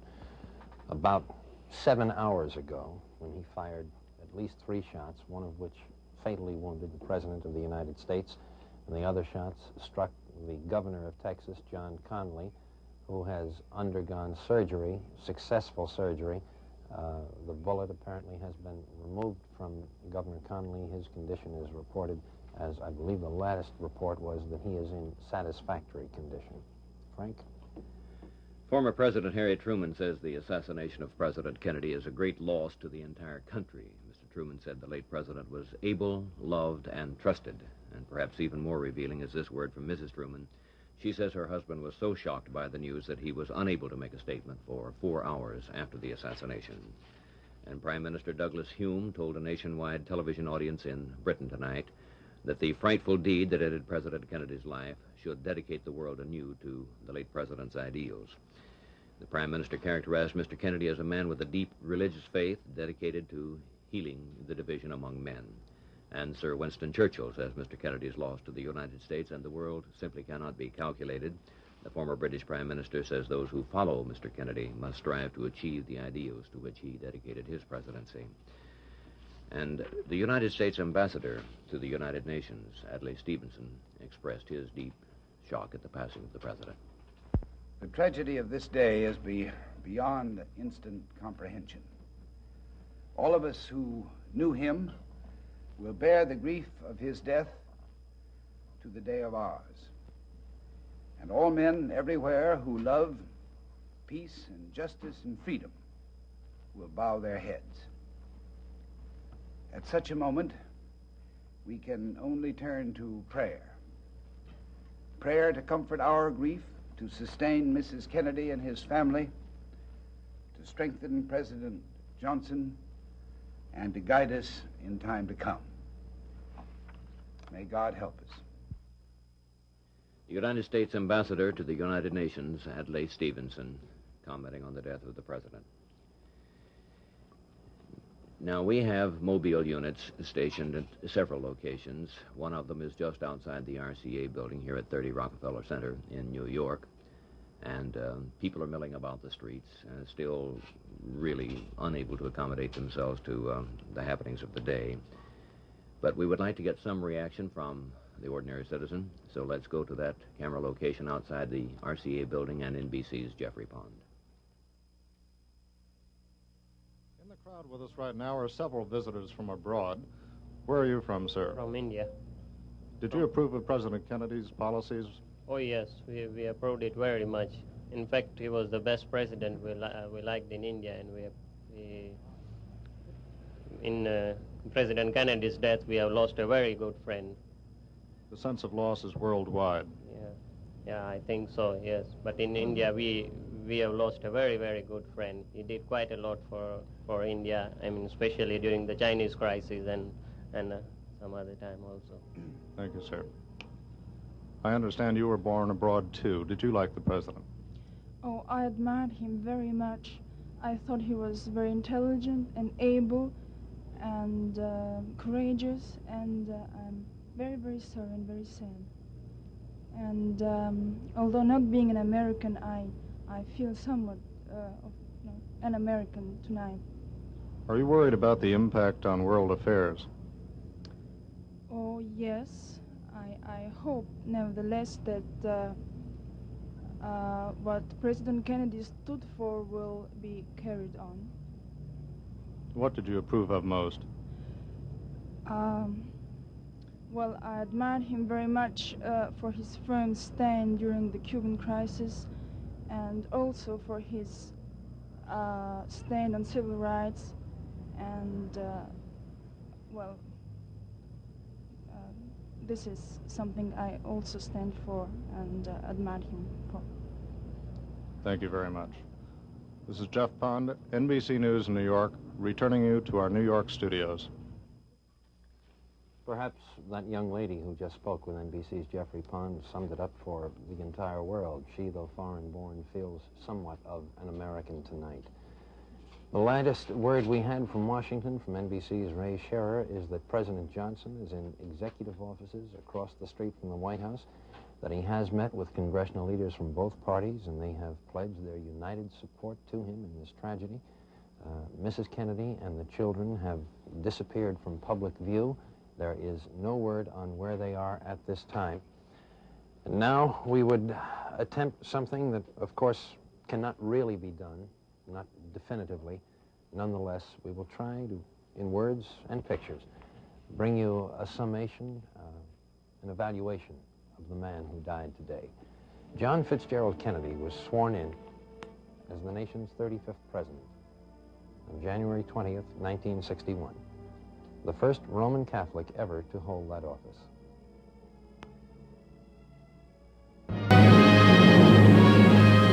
Washington, D.C., January 20th, 1961. Inauguration day of the 35th President of the United States, John Fitzgerald Kennedy, age 43.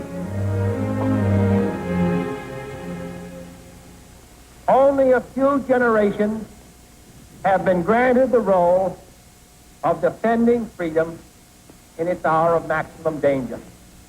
I do not shrink from this responsibility. I welcome it.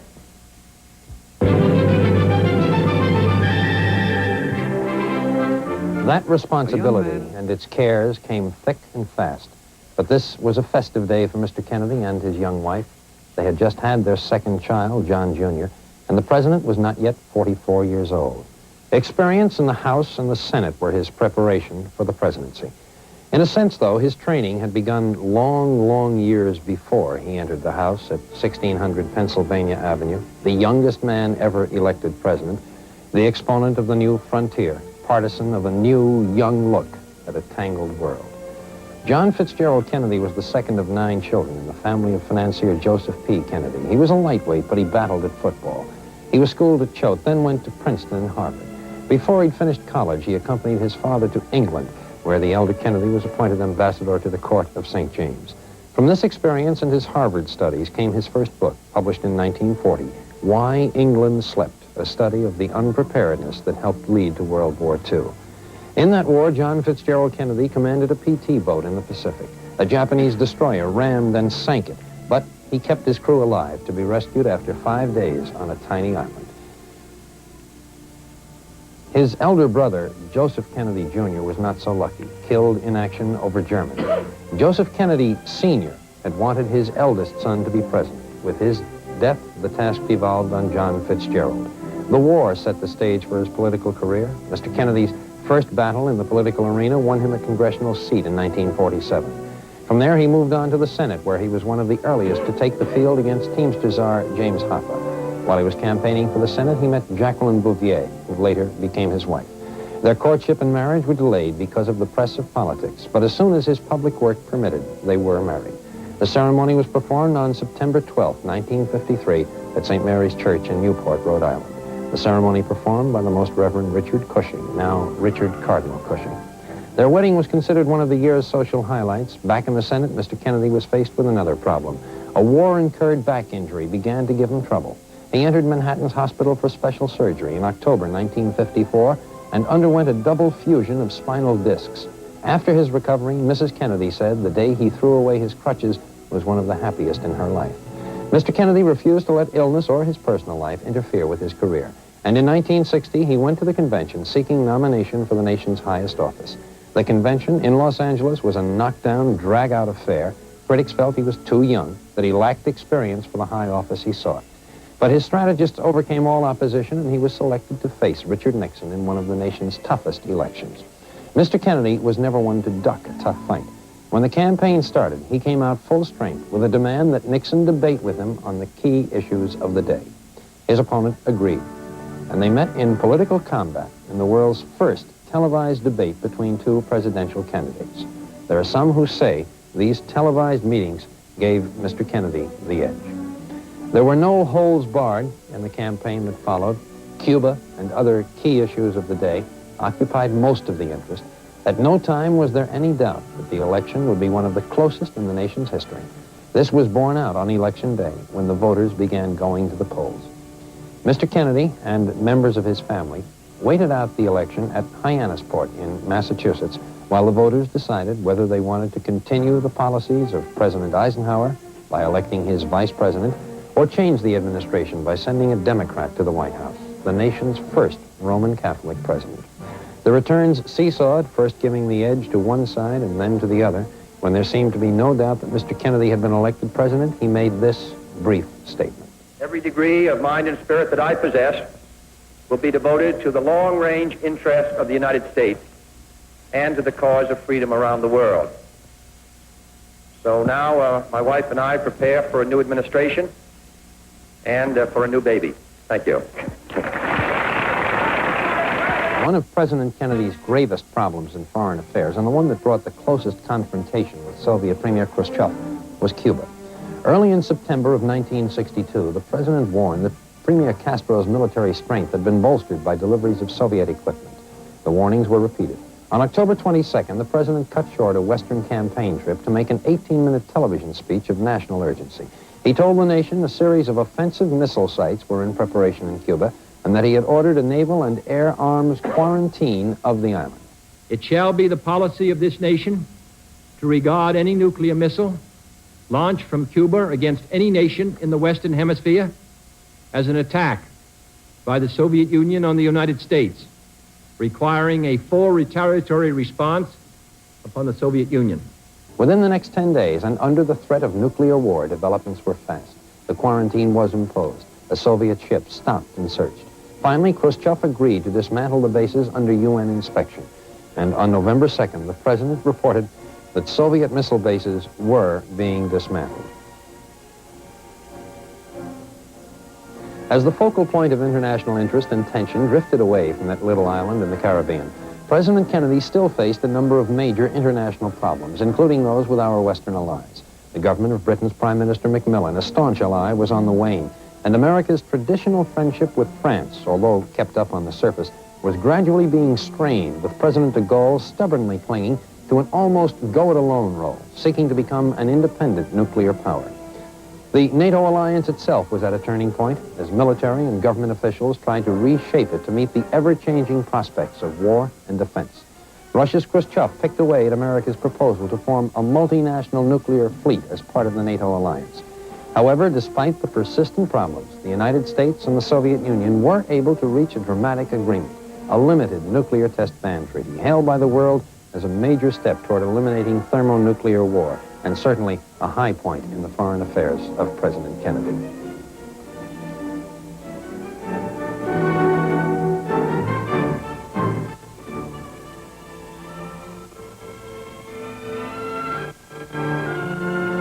Mr. Kennedy, who sailed from his youth, made boating a chief relaxation. And with Mrs. Kennedy, he made festivities at last year's America's Cup race in Newport a very special occasion. The dinner was given by the Australian ambassador at the Breakers, one of the most famous mansions in Newport. The demands of state heavily curtailed the president's family life.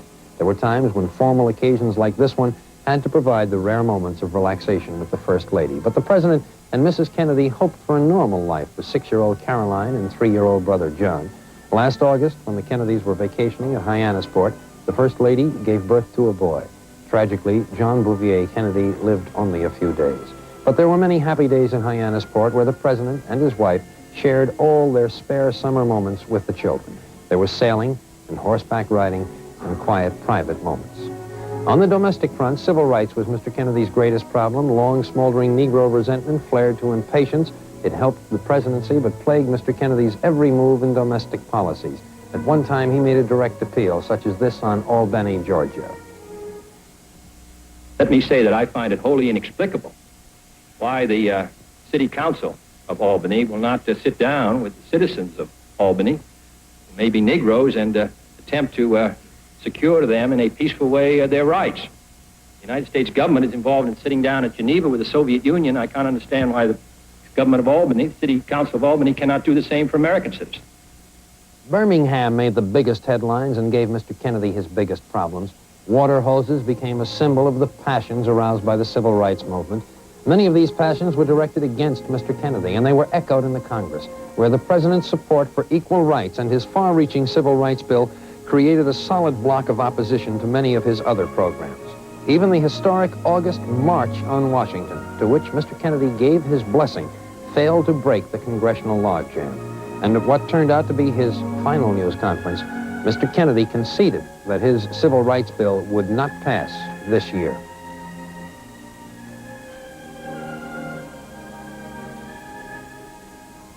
And thus it was, while in the midst of a whirlpool of staggering problems, as he faced the challenges ahead with the optimism of youth, As he braced for the 1964 presidential campaign, the vigorous administration of President John Fitzgerald Kennedy has come to a tragic end with his assassination in Dallas this afternoon, leaving behind a record of 2 years, 10 months, and 2 days in the White House. At his inauguration, that chilly, breezy day in January 1961, President Kennedy spoke these words, which will be indelibly etched in millions of American hearts. The energy, the faith, the devotion which we bring to this endeavor. NBC has canceled all of its regular programs until further notice so that we may bring you every facet of this development as it continues to present itself. We will be on the air tonight, for example, until 1 a.m. Eastern Standard Time. Now we return you to Washington and NBC correspondent Ray Scherer at the White House. We have just been given the funeral arrangements here at the White House. The body of President Kennedy will lie in repose in the East Room of the White House from 10 a.m. until 6 p.m. tomorrow, and will lie in state in the rotunda of the Capitol on Sunday and Monday. The President's immediate family will be present tomorrow from 10 to 11 o'clock. President Lyndon B. Johnson, Speaker of the House of Representatives John W. McCormick, and Chief Justice of the United States Earl Warren are scheduled to arrive from 11 to 2 p.m. Former President Dwight D. Eisenhower will be present at this time. Former President Herbert Hoover expresses his regrets that he will be unable to attend, and former President Harry S. Truman is planning to arrive in Washington Sunday. Members of the President's cabinet, members of the executive branch holding presidential appointments, and close personal friends of the President are also scheduled to arrive from 11 a.m. to 2 p.m. tomorrow. Associate justices of the Supreme Court will arrive from 2 to 3, as will members of the federal judiciary. From 2:30 to 5 p.m., members of the United States Senate, the House of Representatives, and the governors of the 50 states and territories are scheduled to arrive in the East Room. Members of the Diplomatic Corps will follow between 5 and 6 p.m. tomorrow. The President's body will be moved from the White House in an official cortege to the rotunda of the Capitol at 1 p.m. Sunday, where it will lie in state for 1 day. Members of the President's family, cabinet, and government leaders, and members of the Supreme Court, members of the Congress, and diplomatic representatives of foreign nations will be present at the ceremonies, placing the President's body in state mourning. The public will be permitted to file past the bier in the rotunda shortly after its arrival and until 9 p.m. Sunday and from 9 to 11 a.m. on Monday. The body will be moved Monday at 11 a.m. to the St. Matthew's Cathedral, which is on Rhode Island Avenue about a mile from this White House, for a pontifical requiem mass at 12 o'clock noon. The mass will be celebrated by His Eminence Richard Cardinal Cushing, Archbishop of Boston, an old friend of the President. Seating arrangements for the mass will be assigned by the White House. There is no word here on the burial arrangements, but the family plot is in Boston. Again, President Kennedy's body will lie in state in the Capitol from 1 o'clock Monday until Monday morning. President Johnson is at work in his vice presidential office across the street. Ray Scherer, NBC News at the White House. Lee Harvey Oswald, who is described as the prime suspect in the assassination of President Kennedy, is undergoing questioning in Dallas, Texas, and police authorities there report that it has been established that Oswald was in the building from which the shots were fired at the time they were fired. NBC News will continue its coverage of the day's events in Dallas, Texas, Washington, D.C., and elsewhere in the nation. But for a moment, here is the NBC Orchestra in Chicago under the direction of Joseph Galicchio.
and that peace is a sign of weakness. At a time when the national debt is steadily being reduced in terms of its burden on our economy, they see that debt as the greatest single threat to our security. At a time when we are steadily reducing the number of federal employees serving every 1,000 citizens, they fear those supposed hordes of civil servants far more than the actual hordes of opposing armies. We cannot expect that everyone, to use the phrase of a decade ago, will talk sense to the American people. But we can hope that fewer people will listen to nonsense. And the notion that this nation is headed for defeat through deficit, or that strength is but a matter of slogans, is nothing but just plain nonsense. And the President continued, or would have continued, I want to discuss with you today the status of our strength and our security, because this question clearly calls for the most responsible qualities of leadership and the most enlightened products of scholarship. For this nation's strength and security are not easily or cheaply obtained, nor are they quickly and simply explained. There are many kinds of strength, and no one kind will suffice. Overwhelming nuclear strength cannot stop a guerrilla war. Formal pacts of alliance cannot stop internal subversion. Displays of material wealth cannot stop the disillusionment of diplomats subjected to discrimination. Above all, words alone are not enough. The United States is a peaceful nation, and where our strength and determination are clear, our words need merely to convey conviction, not belligerence. If we are strong, our strength will speak for itself. If we are weak, words will be of no help. I realize that this nation often tends to identify turning points in world affairs with the major addresses which preceded them. But it was not the Monroe Doctrine that kept all Europe away from this hemisphere. It was the strength of the British fleet and the width of the Atlantic Ocean. It was not General Marshall's speech at Harvard which kept communism out of Western Europe. It was the strength and stability made possible by our military and economic assistance. In this administration also, it has been necessary at times to issue specific warnings. Warnings that we could not stand by and watch the communists conquer Laos by force, or intervene in the Congo, or swallow West Berlin, or maintain offensive missiles in Cuba. But while our goals were at least temporarily obtained in these and other instances, our successful defense of freedom was due not to the words we used, but to the strength we stood ready to use on behalf of the principles we stand ready to defend. This strength is composed of many different elements, ranging from the most massive deterrents to the most subtle influences. And all types of strength are needed. No one kind could do the job alone. Let us take a moment, therefore, to review this nation's progress in each major area of strength. And the President would have continued.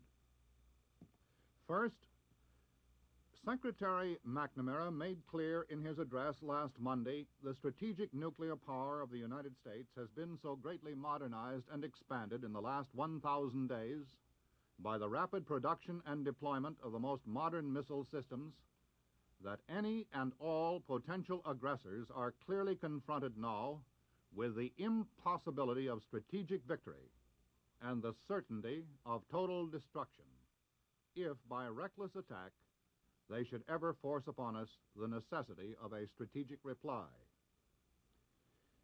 In less than 3 years, we have increased by 50% the number of Polaris submarines scheduled to be in force by the next fiscal year. Increased by more than 70% our total Polaris purchase program. Increased by more than 75% our Minuteman purchase program. Increased by 50% the portion of our strategic bombers on 15-minute alert. And increased by 100% the total number of nuclear weapons available in our strategic alert forces. Our security is further enhanced by the steps we have taken regarding these weapons to improve the speed and certainty of their response, their readiness at all times to respond, their ability to survive an attack, and their ability to be carefully controlled and directed through secure command operations. But the lessons of the last decade have taught us that freedom cannot be defended by strategic nuclear power alone.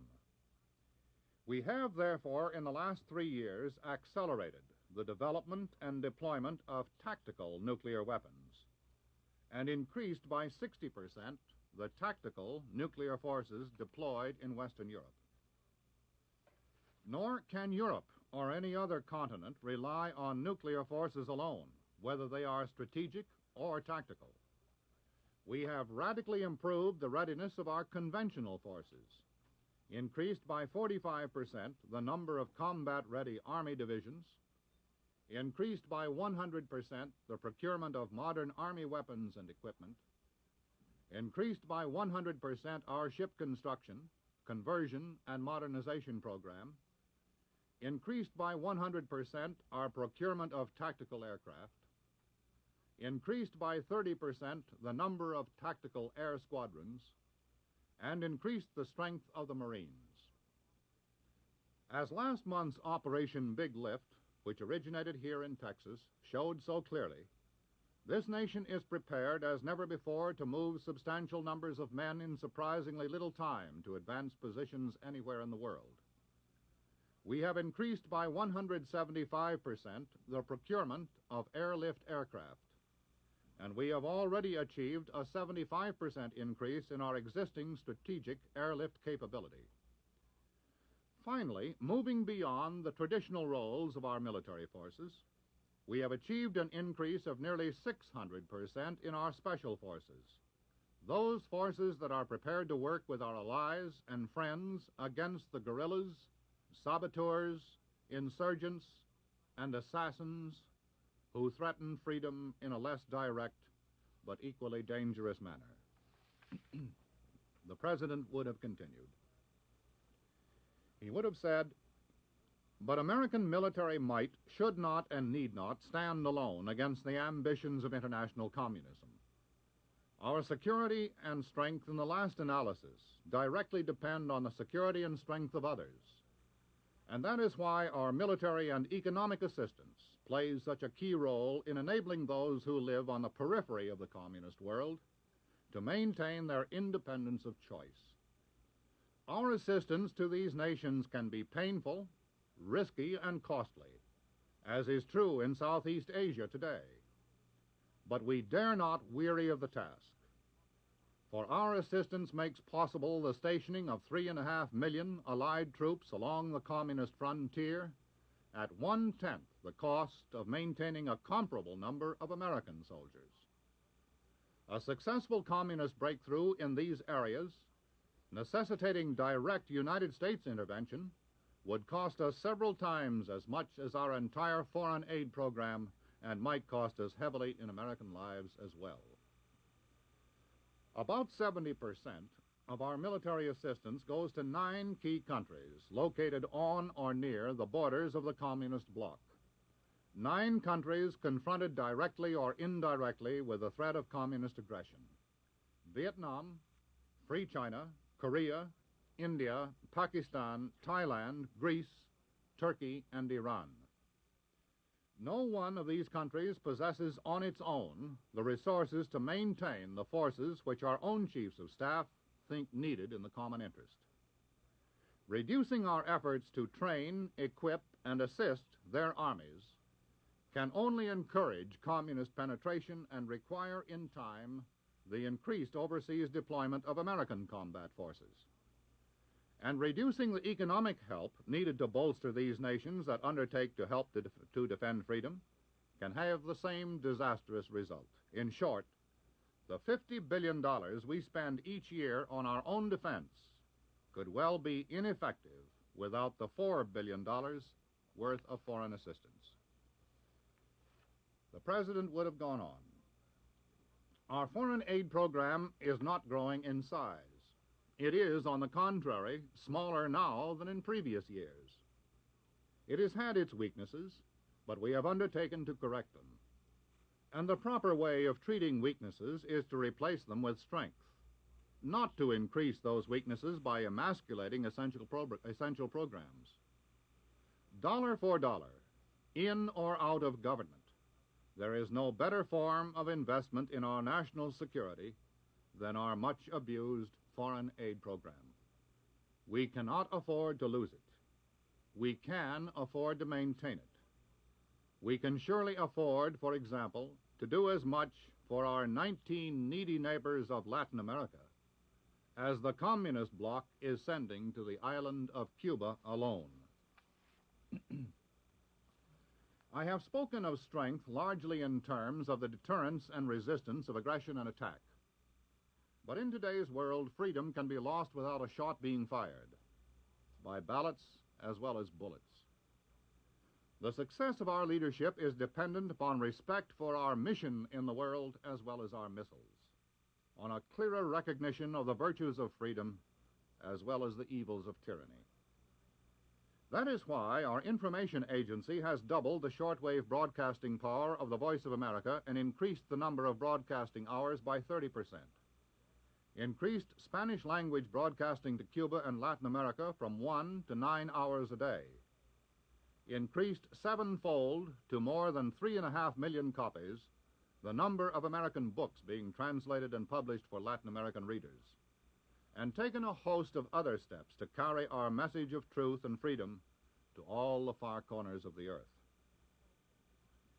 And that is also why we have regained the initiative in the exploration of outer space, making an annual effort greater than the combined total of all space activities undertaken during the 50s, launching more than 130 vehicles into Earth orbit, putting into actual operation valuable weather and communication satellites, and making it clear to all the United States of America has no intention of finishing second in space.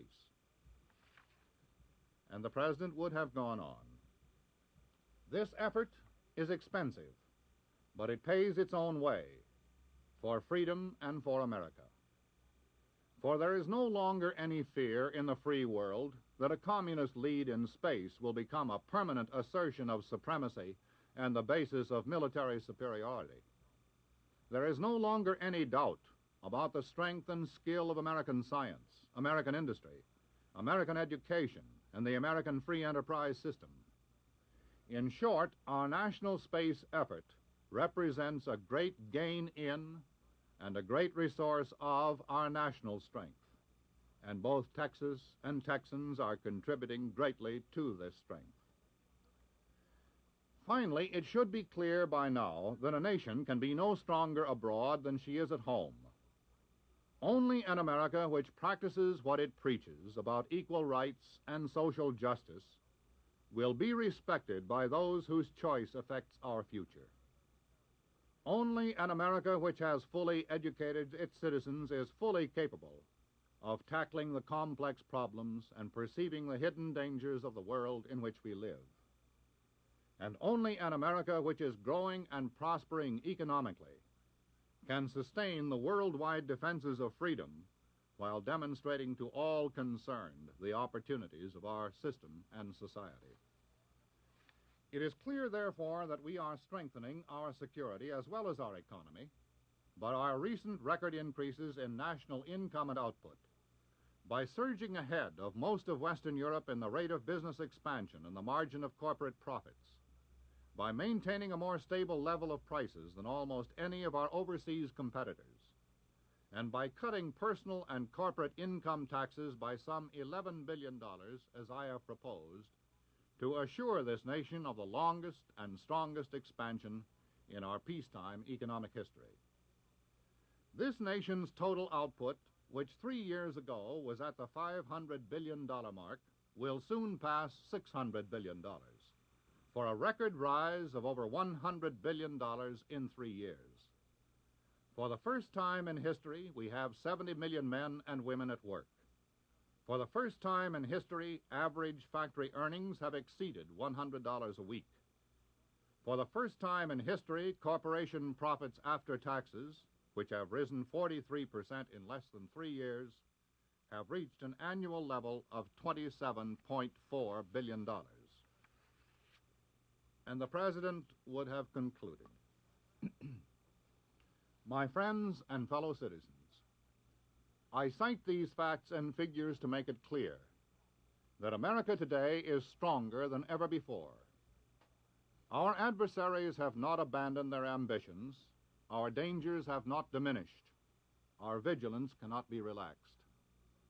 But now we have the military, the scientific, and the economic strength to do whatever must be done for the preservation and promotion of freedom. That strength will never be used in pursuit of aggressive ambitions. It will always be used in pursuit of peace. It will never be used to promote provocations. It will always be used to promote the peaceful settlement of disputes. We in this country, in this generation, are, by destiny rather than choice, the watchmen on the walls of world freedom. We ask, therefore, that we may be worthy of our power and responsibility, that we may exercise our strength with wisdom and restraint, and that we may achieve in our time, and for all time, the ancient vision of peace on earth, goodwill toward men. That must always be our goal, and the righteousness of our cause must always underlie our strength. For, as was written long ago, except the Lord keep the city, the watchman waketh but in vain. That is the speech which President Kennedy was to deliver at approximately noon today to the Dallas Citizens Council, the Dallas Assembly, and the Graduate Research Center of the Southwest at the Trade Mart in Dallas. But he was cut down en route to the Trade Mart.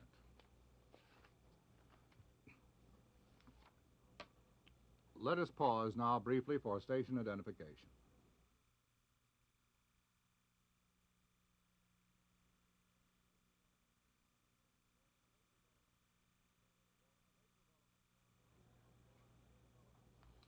For a late development, we now go to Washington and NBC reporter Nancy Dickerson. President Lyndon Johnson arrived at his home in that Silver Spring section of Washington tonight, preceded by a motorcycle escort with sirens roaring. He is supposed to stay there until 8 o'clock tomorrow morning at least. He arrived in the presidential car. It was filled with men. He was sitting on the outside position. He looked drawn and weary, but somehow he seemed to be determined with a jaw set. As he drove up the driveway, he raised his hand, waved in acknowledgement, and so did the man sitting next to him, William Moyer. Now, William Moyer is the deputy director of the Peace Corps. He's a Baptist clergyman and was always at President Johnson's side during the recent presidential campaign. His relationship to Mr. Johnson could be compared with that of presidential aide Ted Sorensen to President Kennedy. The wrought iron gates at President Johnson's home are closed. There are many policemen inside and outside, as well as Secret Service men. As is always the case in such tragedies, the police and the reporters and the neighbors are bustling around, but this time the activity is subdued. It's somewhat reverent. There's a phone at the gate to the president's house. It rings constantly. It was installed at the time of the Cuban crisis, when extra security guards, extra Secret Service men were stationed at the Johnson home. The regular Secret Service contingent accompanied Mr. Johnson to his house, but unusual was the sight of guns, which they always carry, but which are not always seen. Outside the new president's house, the blare of a police radio is heard as assault cases in Washington are reported to police headquarters. Children are all around. As they said, we heard on television that Mr. Johnson was coming home, so we came over to see. The neighbors are walking their dogs. They're all watching the house from the outside. The only car, besides the new president's, to enter the gate tonight was a station wagon carrying a television set. There are several TV sets already inside the house. All the lights are burning brightly. Inside, the new First Lady, Mrs. Johnson, has been waiting all evening with her youngest of her two daughters, Lucy Johnson. Mrs. Johnson's comments seem to sum up the typical feeling in Washington here tonight when she said, "The whole thing is like a nightmare. But somehow, we're going to have to find the strength to carry on." This is Nancy Dickerson of NBC News in Washington. Back in New York, let us recapitulate very briefly the essential facts. John Fitzgerald Kennedy, the 35th President of the United States, was assassinated this afternoon in Dallas, Texas. He was on his way to make a speech. He had already made one this morning in Dallas. He was on his way to make another, and at approximately 1:30 p.m. Eastern Standard Time, he was struck by a bullet. And at 2 o'clock Eastern Standard Time, approximately, he was dead. At 3:38 this afternoon Eastern Standard Time, the then Vice President Lyndon Johnson was sworn in as the 36th President of the United States. Now to Sander Van Oker, NBC News correspondent at the White House. For the obsequies and these ceremonies will take place tomorrow. And I said this afternoon in New York that I thought that the tragedy of this day is beyond any instant comprehension. And all of us who knew him will bear the grief of his death until the day of ours.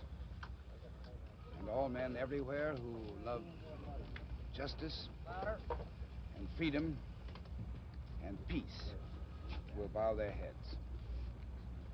At such a moment, one can only turn to prayer. Prayer to comfort our grief, to sustain Mrs. Kennedy and his family, and to strengthen President Johnson, and to guide us in time to come. May God help us all. Mr. Governor, have you met with President Johnson yet? No, I've just arrived from New York and been arrived. Thank you very much, sir. That, I'm sure I need not tell you, was Adlai Stevenson, United States Ambassador to the United Nations. Now over to Bill Ryan. Just 2 months ago, Lyndon Johnson took a trip to Scandinavia. When he returned, reporter Ray Miller of station KPRC in Houston chatted with him. Mr. Johnson talked about his early life, his views about government, and about the future of democracy. First, reporter Miller asked him about the Johnson family heritage in Texas. The scene of the interview, the LBJ Ranch. Yes, Ray. Andrew Johnson came to Blanco County down the road here about 10 miles, the early 1850s. My grandfather came up here the late 1850s, just before the Civil War. And it's been Johnson territory ever since. Well, they named the little town Johnson City after my grandfather and his cousin. It was the headquarters of their ranch where they assembled their cattle from San Antonio and San Marcos and Fredericksburg and Llano, and then they drove them up the trail to Abilene, Kansas. You were born right near here yourself. About a half a mile down the road. Someone said the other day that I'd really come up in the world. I'd gone up the road 300 yards. When you first left Johnson City the first time, it was as a school teacher, wasn't it? Well, I left Johnson City to go to Southwest Texas State Teachers College, San Marcos. I hitchhiked down there and got a job picking rocks on the campus and worked my way through college. When I left San Marcos, I taught for a couple of years and then went to Houston in the public speaking department at Sam Houston High School.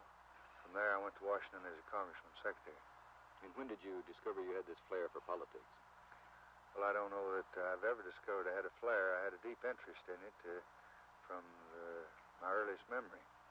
My father was interested in public life and was a public representative, and my grandfather on my mother's side was a state representative, and I've always had it since a boy, 5, 6, 7 years old. I remember when I was shining shoes in the barbershop in Johnson City during World War I. It was then my announced ambition to someday go to the United States Senate. Do you think of any one person more than another who influenced you or inspired you into politics? Oh, yes, I guess my mother and father, particularly my mother, who was very interested in my following in my father's footsteps and my grandfather's footsteps, and she was very interested in public life. And of course, my father was very interested in my doing public work. And President Evans, who was president of this college that I attended, and I later was his secretary, was very helpful to me and very encouraging, stimulating. A government professor named H.M. Green was extremely helpful to me. My own uncle, George Johnson, who taught in Houston for many years, Old Central High School, Sam Houston High School. Mr. John Harvey Bright, another uncle of mine who taught at San Jacinto, they all encouraged me to run for Congress. And Mr. Rayburn, of course, after I went to Washington, was Mr. Sam Rayburn, the late speaker, was very helpful to me. President Roosevelt gave me a lot of time and some very valuable advice. Governor Hobby in Houston has been a very wise counselor throughout the years. There's been a good many people that tried to help me. How does this ranch fit into your scheme of things, Mr. Vice President? Is this a business venture or a place to relax? Just how do you use it? What do you get most out of the time you spend here? Well, we come here on occasions, particularly when we have prominent guests that would like to have a touch of Texas and see something of ranch life in Texas. We run about 300 to 400 head of Hereford cattle. We have 3 employees. Mr. Malachek's the foreman, and Mr. Rodriguez is his assistant, and Mr. Suldemeyer works with them. So we have a man of German extraction and one of Mexican extraction, and Mr. Malachek is of Czech ancestry.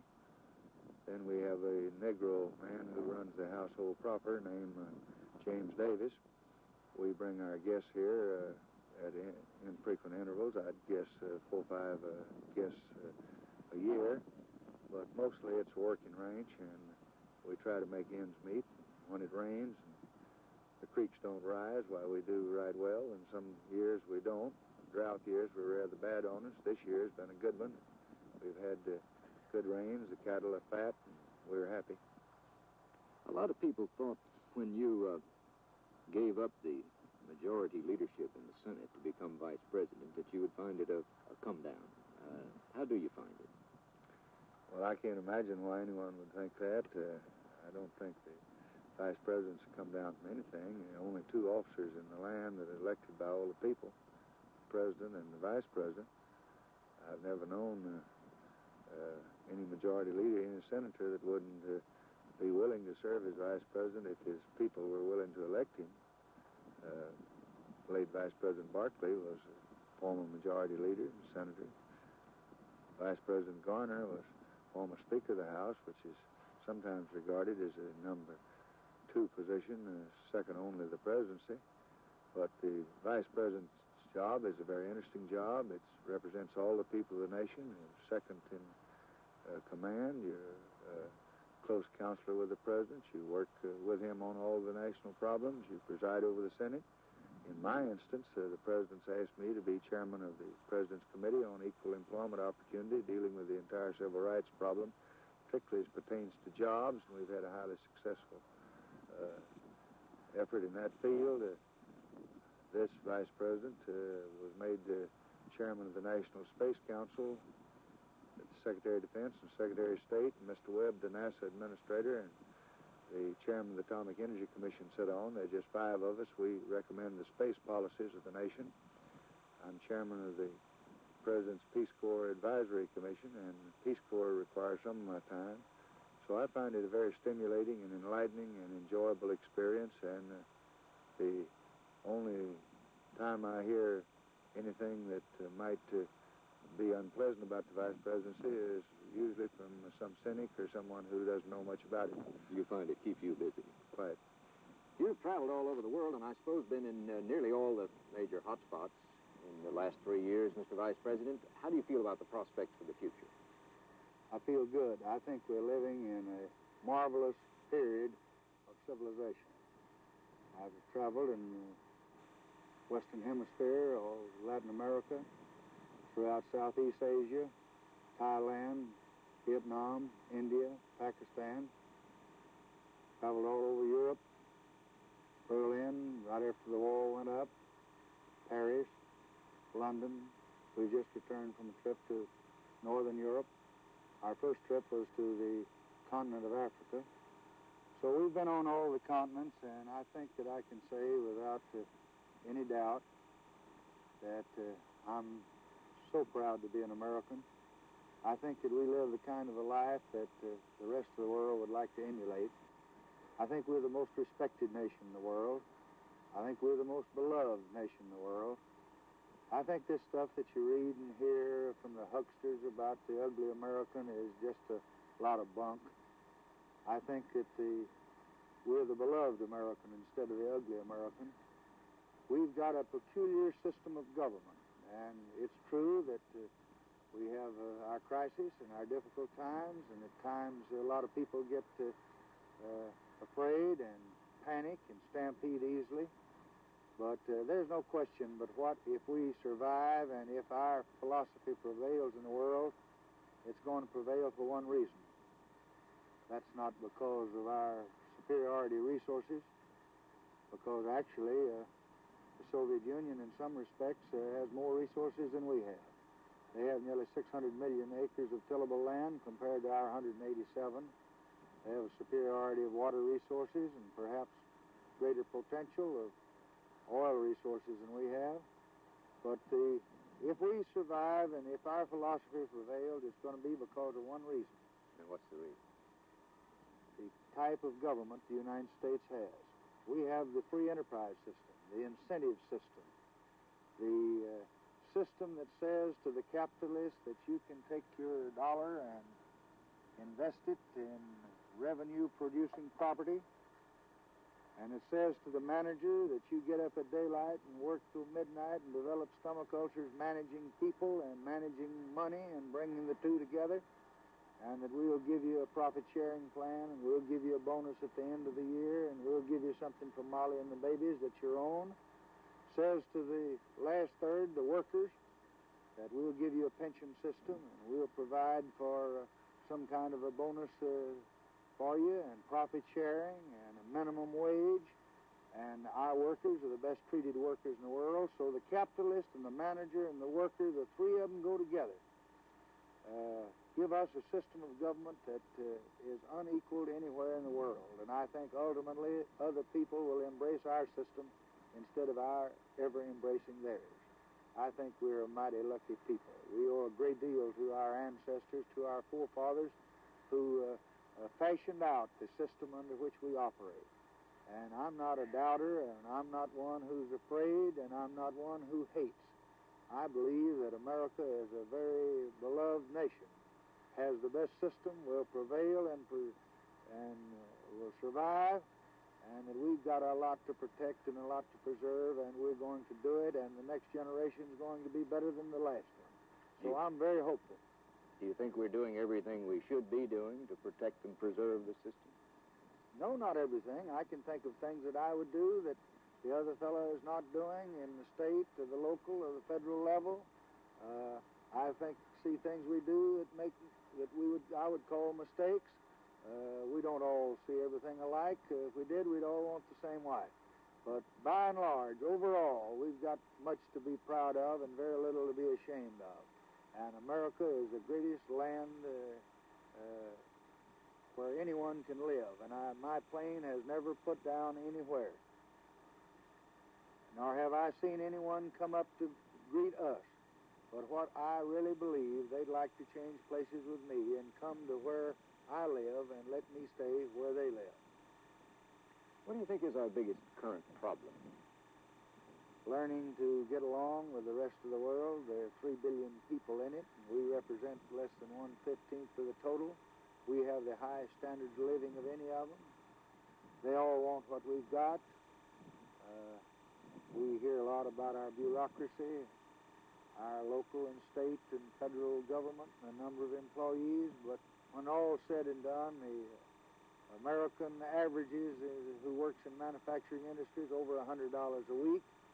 He's the best clothed, the best housed, the best fed human being in the world. There are only 6 nations that have a per capita income of as much as $80 a month. The other 104 have less than $80 a month, and 2/3 of the world has less than $8 a month. More than 1.5 billion of the 3 billion people have an income of only $60 or $70 a year. So our system has produced this, and they naturally want ours, and there's some conflicts. And we're either going to help raise them up to where we are, or they're going to pull us down to where they are. Numerically, we're greatly outnumbered. And what we've got to do is to show the world the way we achieved our success and to try to lead them in the direction of the free enterprise system instead of letting them float off into systems we know not of. You're not saying that you haven't run across any anti-American sentiment at all in your travels? Oh, yes, I run into it. They threw some eggs at me the other day in Helsinki, Finland. But 35,000 were cheering while 2 communists were throwing eggs.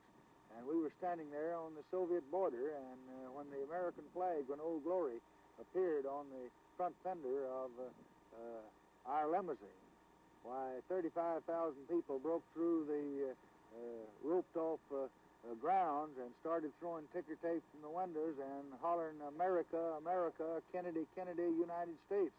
And they all love us and they all respect us. And, of course, there are exceptions to that. But the substantial majority would like to have it as good as we got it. And we ought to be reminded of that frequently. And we oughtn't to ever go to bed at night and we don't thank our good Lord Almighty for the blessings that are ours and for the wisdom of our forefathers in establishing this system. And it's not the most perfect system in the world, but it's the best one in the world.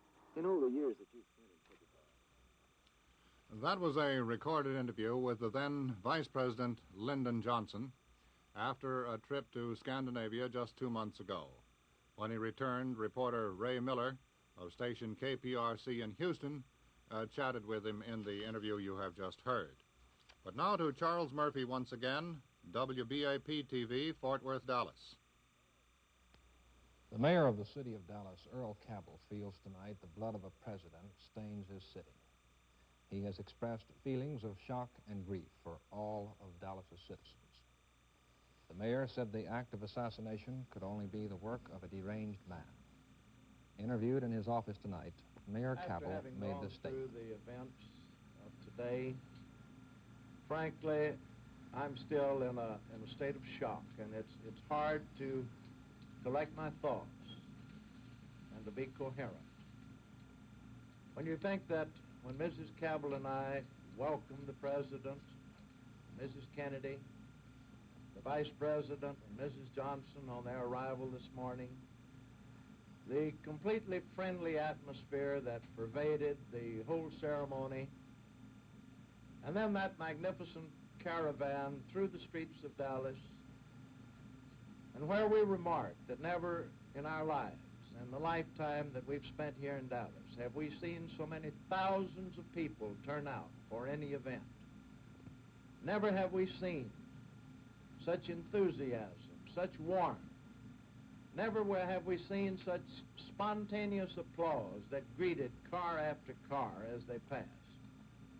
And then after 12 or 13 miles of that type of reception, and to hear those shots ring out and to realize what they meant, what was going on, it's indescribable. What will that do to Dallas, Mayor?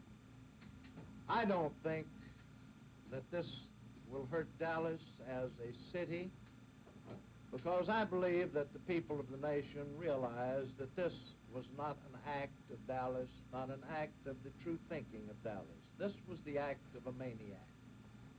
And this maniac could just as well have lived in Miami, could have lived in New York, St. Louis, or anywhere else. This was one of those unusual, maniacal acts that necessarily did not belong to any one city. I cannot point my finger at any individual or even group of individuals in Dallas that would knowingly have incited or perpetrated any such act as this. Churches of all faiths in Dallas have announced they will remain open all night tonight. In mourning and perhaps, too, in atonement for the death of a leader most citizens had expressed their respect and friendliness for earlier this day. Charles Murphy reporting from Fort Worth, Dallas.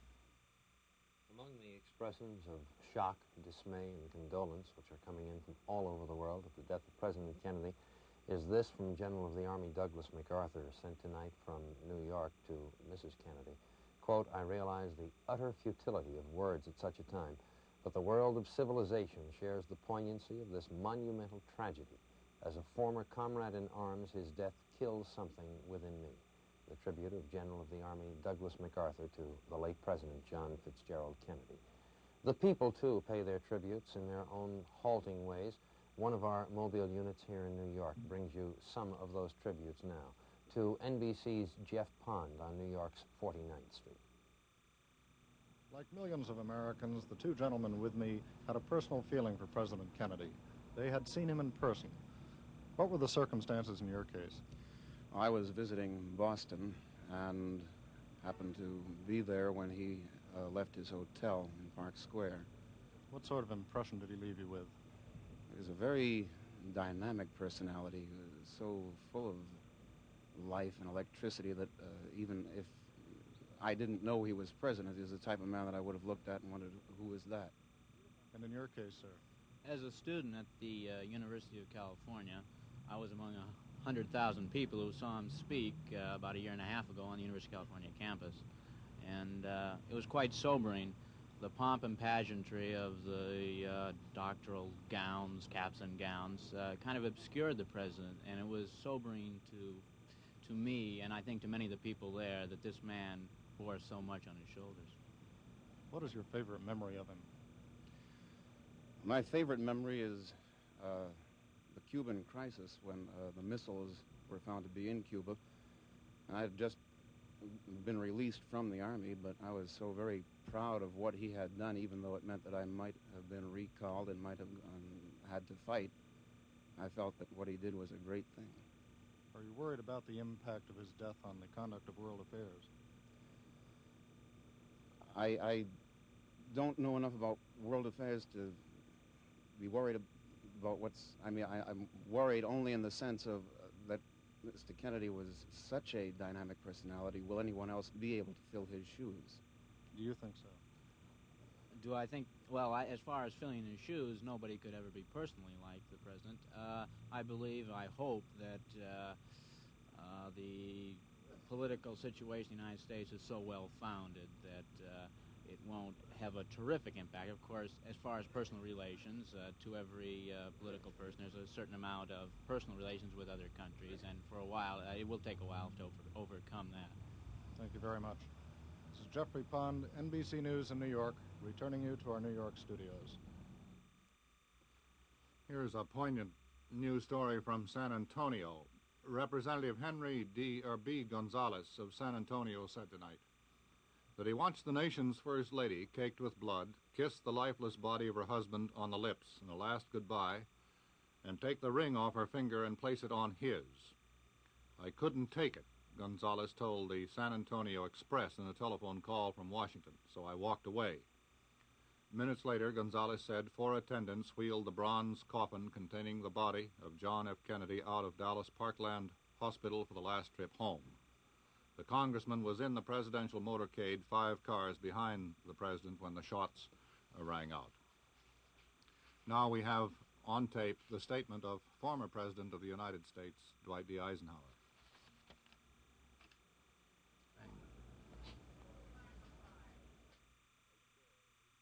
I share the sense of shock and dismay that the entire nation must feel at the despicable act that took the life of the nation's president. On the personal side, Mrs. Eisenhower and I share the grief that Mrs. Kennedy must now feel. And we send to her our prayerful thoughts and sympathetic sentiments in this hour. General, how would you counsel the American people at this time? in the face of such a terrible thing, I'm sure the entire citizenry of the nation will join as one man in expressing not only their grief but their indignation at this act, and will stand faithfully behind the government. General, could you tell us how you got the word? I was at a meeting for the United Nations, and while there, a member of the meeting was called out and came back and told us the news. Although at that time, we did not know the president was dead. We did not know when I got back here at that time that he was dead. But, matter of fact, we had the last message we had was one rather of hope. And the entire company merely paused for a minute at the request of the chairman, and each of us, in his own way, said a silent prayer for the president. Should there be any concern, sir, over national security at a time like this? No, I think the whole nation now would be almost all of us security agents. General Eisenhower, will the nation be all right in the few months ahead? Oh, I'm not going to predict anything of that. I just say this. The American nation is a people of great common sense, and they are not going to be stampeded or bewildered. Thank you, Mr. President. How in history have assassinations affected the political course of events? Well, of course, in Lincoln's assassination, the presidency went to a man who was a registered Democrat, Mr. Johnson. In Garfield, I doubt that there was any. And, of course, in McKinley, that brought in Theodore Roosevelt. Of course, there have been other attempts in late years. Mr. Truman was at a grave threat to his life, and Mr. Roosevelt, just before he was inaugurated, you remember, down when Mayor Cermak was killed, ran a very grave risk. These things have happened, and it seems inexplicable to me, because Americans are loyal, and it's just this occasional psychopathic sort of accident that occurs, and I don't know what we can do about it. Could you say anything, General, about how people will feel abroad from all your experience with the United Nations and others? How will it be taken abroad? Well, I think they will be a bit bewildered. This, in the civilized countries of the world, this doesn't happen so often. And you remember in the starting of World War I, the murder of the Archduke Ferdinand, I think his name was. Why, this itself almost, well, is one of the contributory causes to that war. And, but here, I just don't know what happens. But we are a nation where our freedoms are allowed, or are observed in such a way that everybody is ready everybody is, you might say, capable of doing this if he's ready to put his own life on the line. General, how will you spend the rest of today and tomorrow?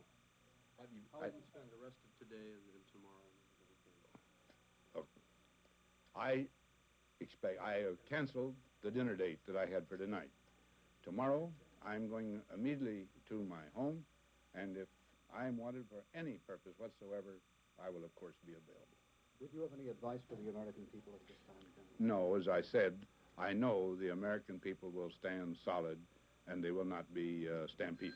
Thank you, Mr. President. All right. Thank you very much. Good night, fellows. In Washington, David Brinkley has rounded up some congressional reaction and opinion. David?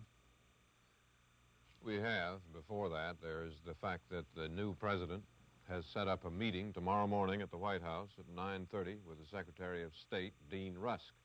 He and 3 other members of the cabinet, as has been reported, were out over the Pacific on their way to Japan when the word was sent to them by radio, at which time they turned around and came back and should be back in Washington, we think, in about an hour.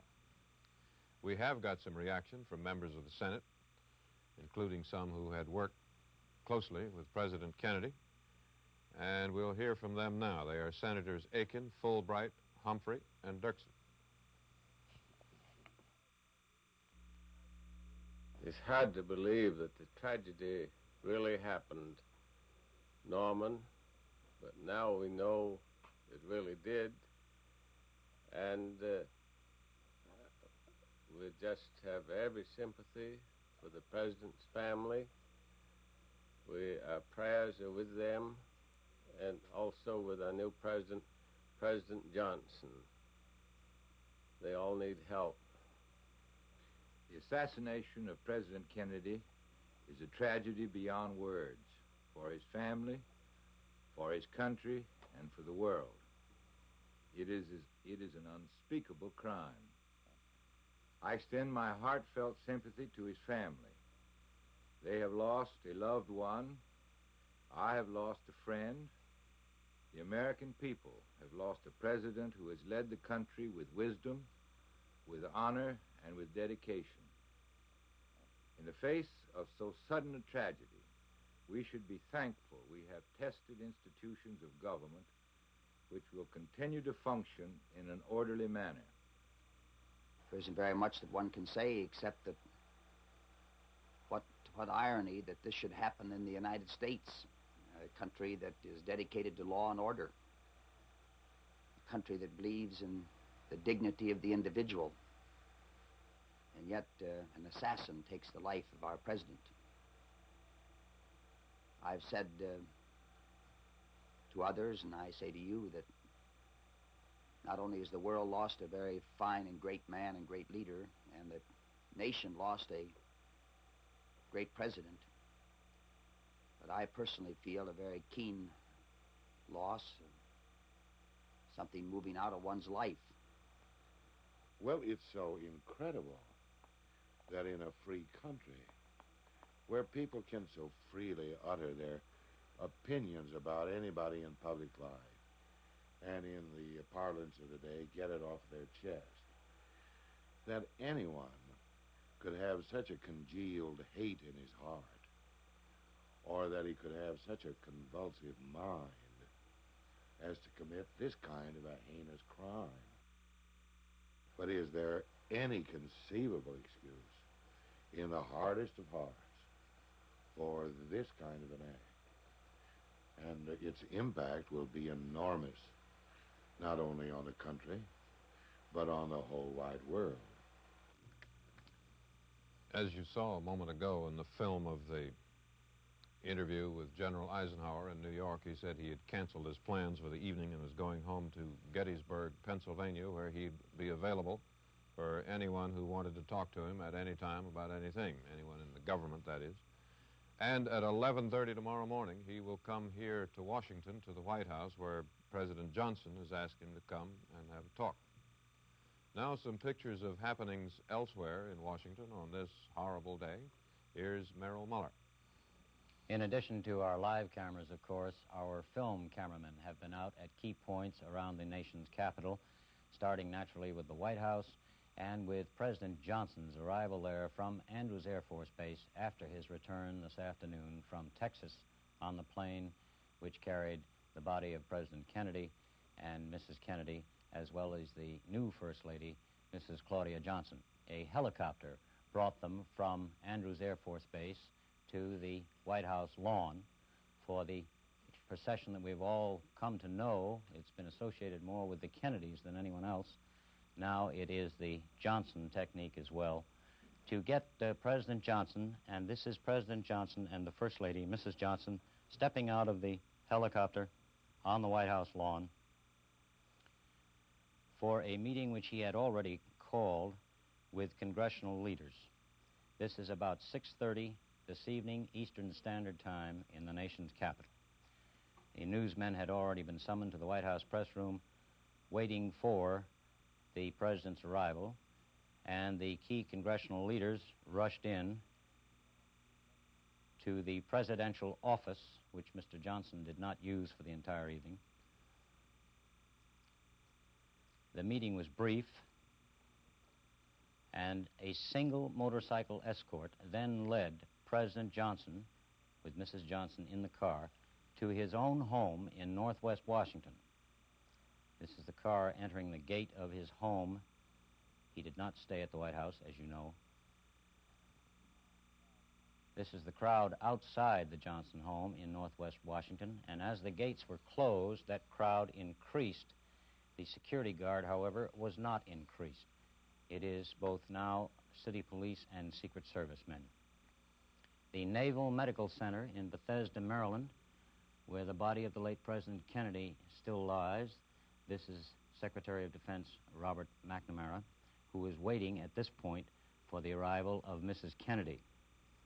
Mrs. Kennedy, her two children, and their nurse went to this hospital after the arrival of the official party from Texas this afternoon, and just a few minutes ago, we were advised that, as far as known, Mrs. Kennedy, the children, and the nurse are still there, and the body of the president, of former president, the late President, Mr. Kennedy, will remain there overnight. David? During the evening, big crowds gathered at the White House, at the Navy Hospital in Bethesda, Maryland, and at the Vice President's house, and there was a traffic jam in each place. All the churches in town are staying open all night for anyone who may care to go by. Chet?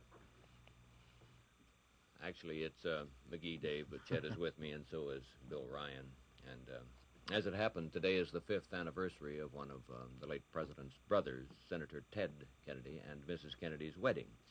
It was to have been celebrated tonight in Washington in a reunion party of all members of the wedding, with two exceptions, Cardinal Spellman, who performed the ceremony, and the President, who, of course, was on his tour in Texas. Governor Endicott Peabody of Massachusetts, Mr. Kennedy's home state, joined others in voicing anger and dismay at today's tragedy. The statement was telecast by station WBZ-TV in Boston. I am deeply grieved by the shocking, untimely, and unbelievable death of our beloved President Kennedy at the hands of an assassin. He will live forever in the hearts and memories of people in our Massachusetts, his home state, our nation, and throughout the world, as a humanitarian and as a leader who gave his life for his principles and his beliefs. I've already notified Mrs. Kennedy that we are prepared to offer every assistance possible at this time of crisis, that we deeply feel with her and her family the great sorrow they are undergoing. I've ordered the State House flags to be at half-mast for an indefinite period. Now we would like to return to Washington and NBC's Richard Valeriani, who is stationed at the White House, for late developments there. To Washington and NBC's Richard Valeriani. The White House has just announced that the body of President Kennedy will be brought sometime tonight to the East Room of the White House, where it will lie in repose for viewing by the new President Johnson and other high officials of the government during the day tomorrow. The White House also said that the body will rest on a raised catafalque similar to the one used for President Lincoln, who was also assassinated almost 100 years ago. An honor guard will be in continuous attendance in the East Room, and the catafalque will be flanked by 2 lighted candles. The White House said that Mrs. Kennedy, the widow, is spending the night at Bethesda Naval Hospital, where the coffin containing her husband's remains now lies. She will return to the White House in the morning. These bits of information also became available tonight. For the time being, President Johnson will work in the more familiar surroundings of his vice presidential offices in the Executive Office building across the street from the White House. 6 cabinet members, led by Secretary of State Dean Rusk, who are on their way to Japan for economic talks, have turned around and are expected to land in Washington sometime shortly after midnight. President Johnson will meet with Secretary Rusk at 9:30 in the morning. This is Richard Valeriani, NBC News at the White House. Possibly many Americans are wondering this evening how the assassin's bullet managed to penetrate the United States Secret Service screen, which we know is always around the president, particularly if he is out in public. Well, perhaps here is an explanation. The Secret Service, guardians of American presidents for 61 years, has feared a motorcade assassination attempt more than anything else. In private conversations and interviews, books, magazine articles published by top officials after they left the service, agents have frequently admitted that chief executives riding in open cars down crowded city streets are at their most vulnerable as the targets of any possible assassination attempt. There are many precautions taken against such attempts. Before a presidential visit to any city, agents visit local police and obtain photographs of all the known cranks, insane presidential haters, and other dangerous citizens. In some cases, the families of such men are asked to keep them off the streets or even out of town during a presidential visit. Threatening the life of a chief executive is, as you may know, a criminal offense. Hundreds of times, the Secret Service has sworn out warrants against potential assassins just to keep them behind bars until the president has left the scene or the community. From police photographs of men on these crank or criminal lists, agents memorize faces so they can pick them out of crowds. The advanced security measures taken before a presidential trip have known frequently to fill a 1,000-page book. For motorcades, the Secret Service checks every manhole cover and sewer along the parade route for bombs or dynamite. Buildings frequently are checked along with the records of occupants to make certain there are no known presidential haters on the premises.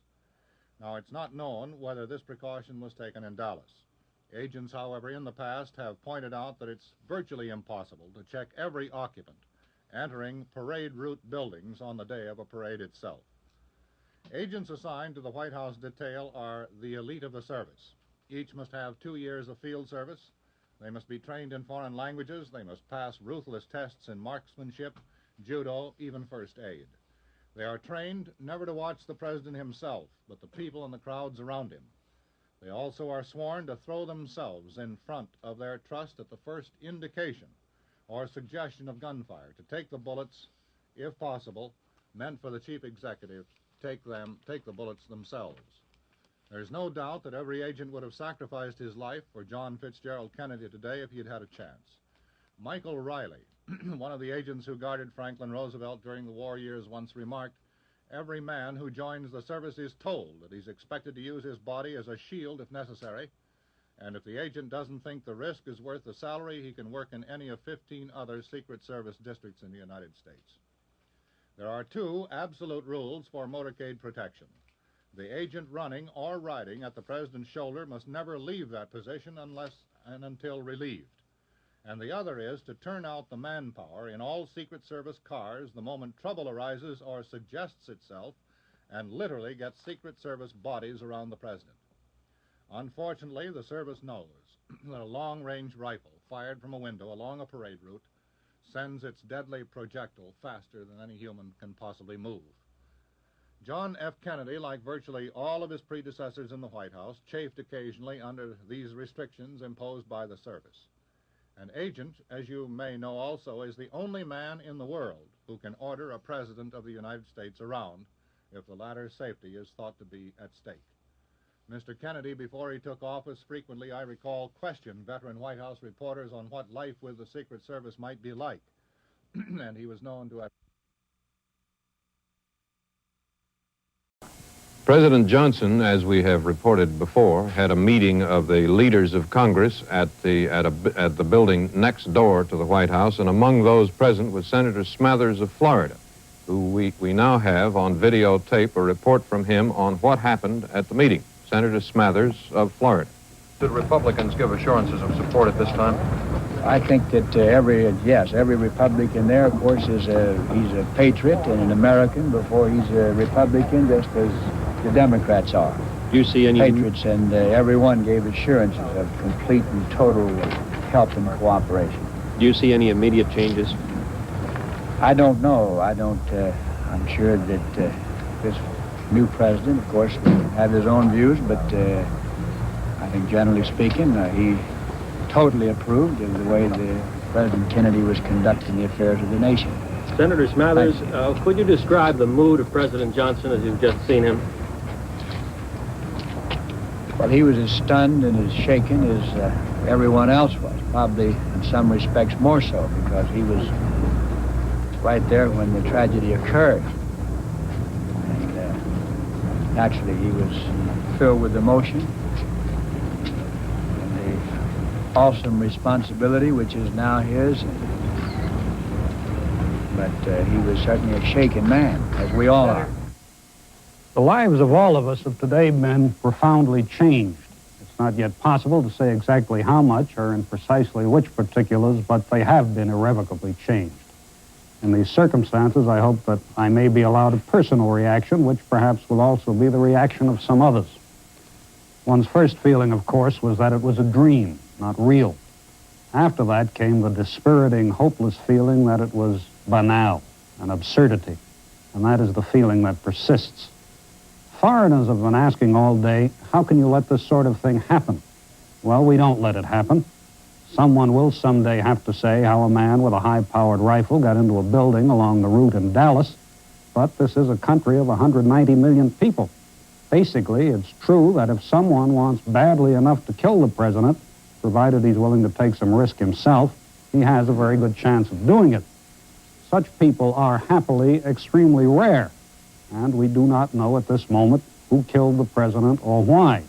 We may say with justice that it was an act of insanity and the rest of us are sane. It has nevertheless brought us face to face with some unpleasant truths about ourselves. The main point that emerges from this day's events is that the United States is still a country of violence. Violence plays a part in our political life, and not only through assassination. We've seen that in the last 3 years and in the years before that. We are, some of us, in the habit of laughing at the Latin American nations for the way in which their governments turn over. A lot of them do turn over. Assassination, however, does not play a large part in their affairs. Latin American governments usually turn over without much killing. To pursue this point further, we are a people who worry a great deal about our image. It must be said that at this time our image is not a very desirable one. We do not appear today as an adult country. For what happened today is not an isolated incident. There were attempts against President Roosevelt and against President Truman in our own time. 3 presidents before Mr. Kennedy died at the hands of assassins. So we have a nation in which emotions run high and in which conflicts are often stark. These conflicts arise from a number of sources: regional, economic, racial, religious, and ethnic. The problem is to contain those conflicts and to reduce the influence of violence and the threat of violence in our politics. To do so, it seems to me, we must begin at the top, for the political climate of a nation is set in the main by its leading politicians. For a long time, the political climate of the United States has not been as healthy as it might be. That is because of the prevalence of name-calling, the easy automatic appeal to passion, and the impugning of motives. Now, we shall hear much in the next few days about the need to bind up the wounds of the nation and about the need for all Americans to stand together. We may treat those words as empty slogans or as real needs to be genuinely met. Whatever we do, there can be no guarantee that what happened today will not happen again. But what is within our power, we should do. And it is within our power to be more serious about our public life.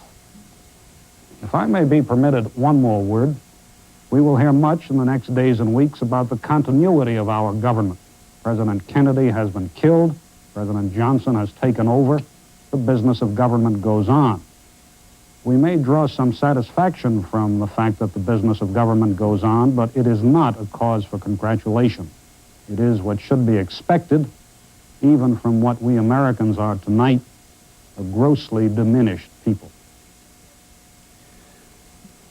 All across the United States, people are still, I think, perhaps responding more with disbelief even yet than any other single emotion to the tragedy which occurred today. This is mingled with shock and anger and a genuine puzzlement that this sort of thing can happen in our country at this late stage in our development. One of the places where we have had cameras brought out and mobile units set up is in San Francisco. So for a sampling of the mood in that West Coast city, we now go to station KRON-TV in San Francisco and Jerry Jensen. The atmosphere of gloom and silent despair which has fallen over every part of the United States today is very clearly in evidence here in San Francisco. And any difference in the reaction of the people here on the West Coast is perhaps due to the difference in time. Because of the time difference, people in San Francisco learned of the tragic assassination of President Kennedy even before noon today, so that they have had one half of a whole working day to contemplate this tragedy. A large crowd is now gathered. I'd like to get some reaction from you people. How do you feel about hearing this news? I still can't believe it. I know it happened, but I still can't believe it. Where were you when you first learned of the death? I work here at the Chronicle. I was at my desk. Sir, what are your feelings? I was shocked and almost beyond belief. I was at work when I first heard of it in Richmond, and knew somebody came into the office and mentioned something about it.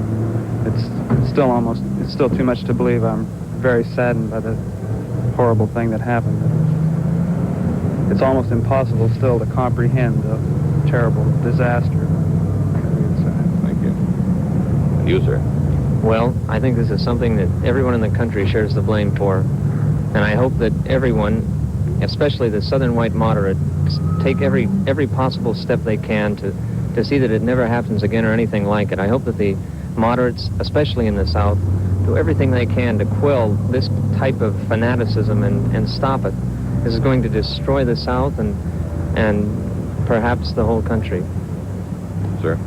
Well, sir, I worked for the Chronicle in the printing department as a machinist, and I was very saddened and shocked. Everybody I worked with was very heartfelt and sad. Mr. Kennedy, who has helped to do so much for our country, uniting for peaceful purposes and banning the bomb and civil actions that Mr. Kennedy was always for, and I feel it's a great loss to the country. Thank you, sir. Perhaps the best reaction is best summed up. A hero is dead, and the people know it. This is Jerry Jensen reporting from San Francisco. And I believe NBC's Bill Ryan has an interesting footnote to this story.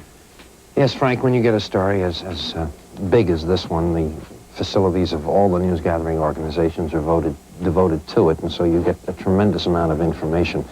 Among the items turned up is the fact that it was a $435.71 United States government loan that enabled Lee Harvey Oswald to come back to this country 18 months ago after he'd spent 2.5 years in the Soviet Union. This is the man who was under arrest in Dallas, Texas for the murder of a Dallas policeman today, and who may have been the man who fired the shot that took President Kennedy's life. It is standard procedure for an American citizen when he is in trouble overseas in a foreign country and unable to get home to go to the United States Embassy or consulate and appeal for government funds to get him home. Apparently this is what Oswald did in the Soviet Union 18 months ago. The government gave him $435.71, and that's how he came back here. Now we would like to get the late developments in Washington by returning to Washington and David Brinkley. Well, this one is not from Washington, Frank, but the Dallas police reported a moment ago that a foreign-made rifle believed to have been used in the shooting of the president had no fingerprints on it. It has been sent here to the FBI laboratory in Washington for an analysis. We have some late word on the condition of Governor John Connally of Texas, who was wounded by the sniper who assassinated President Kennedy. The latest report says that he is in stable and satisfactory condition tonight. He apparently has not learned of the president's death yet, however. Dr. Robert W. Shaw said Connally, who underwent surgery for more than an hour, was in better spirits. He said he did not anticipate Connally getting any worse and no further surgery is planned. Shaw, the attending physician, said the governor was apparently struck by just one bullet that traveled through his chest, hit his wrist, and lodged in his thigh. Connally rode in the same car with Kennedy. NBC's Robert McNeil was in Dallas and was almost directly behind the president's car in the first bus of news correspondents when the president was felled by the sniper's bullet. And he is still on duty in the Dallas-Fort Worth area now, so we would like to go to WBAP-TV in Fort Worth, Dallas, and NBC's Robert McNeil. It was one of those days that a reporter finds himself musing about when he's half asleep sometimes in a plane. Your mind drifts as you prepare for the big story. What is likely to happen at this moment and that? Sometimes your mind drifts to the most extreme thing that could happen, and you hastily dismiss it because the most extreme thing never does happen. You pull your mind back to the ordinary things that always do happen. This day began in the rain with the ordinary things for a popular president on a grassroots tour, even if it was ostensibly non-political. For a young president with politics in his blood, a refreshing contact with the source of his power, a delirious crowd outside his Fort Worth hotel. His wife, he told them, wasn't there because she was still organizing herself. It takes her longer, the president said, because she looks better than we do. yourself, take longer. But of course, she looks better than we do.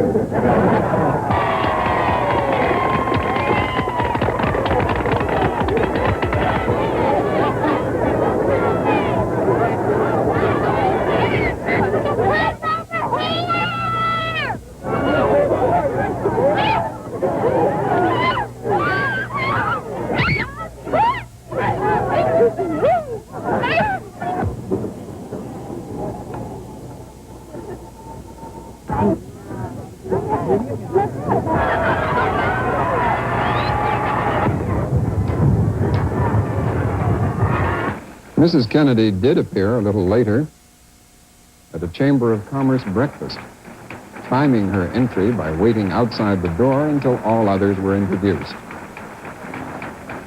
She appeared to thunderous applause, radiant in a pink suit and matching pillbox hat.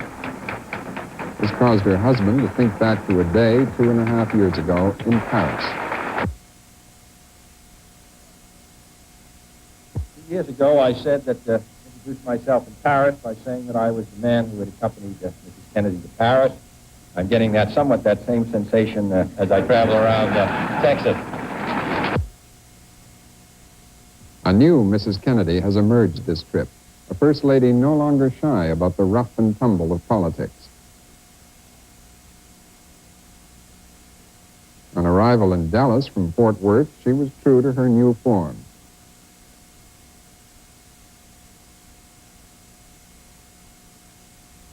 She plunged ahead of the president into the ecstatic crowds. Some of them caught her glove, mauled her sleeve, even grabbed one of the roses off its stem.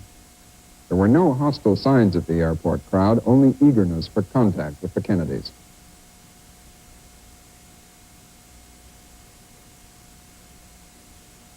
Then into the open limousine for the motorcade through Dallas.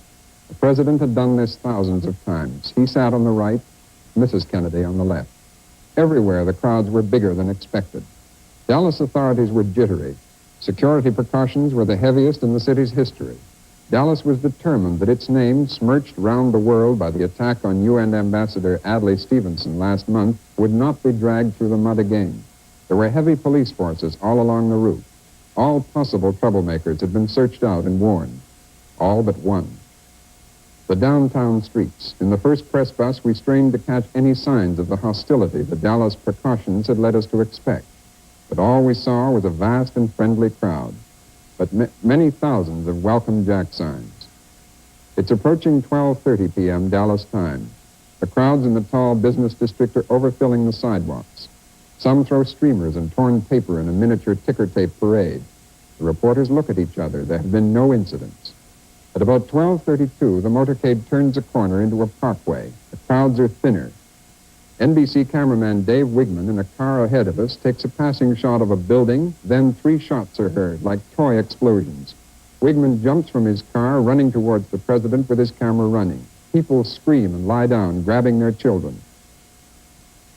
I leave the motorcade and run after police who appear to be chasing somebody. The motorcade moves off fast. We don't know it, but the president is mortally wounded in the head and throat.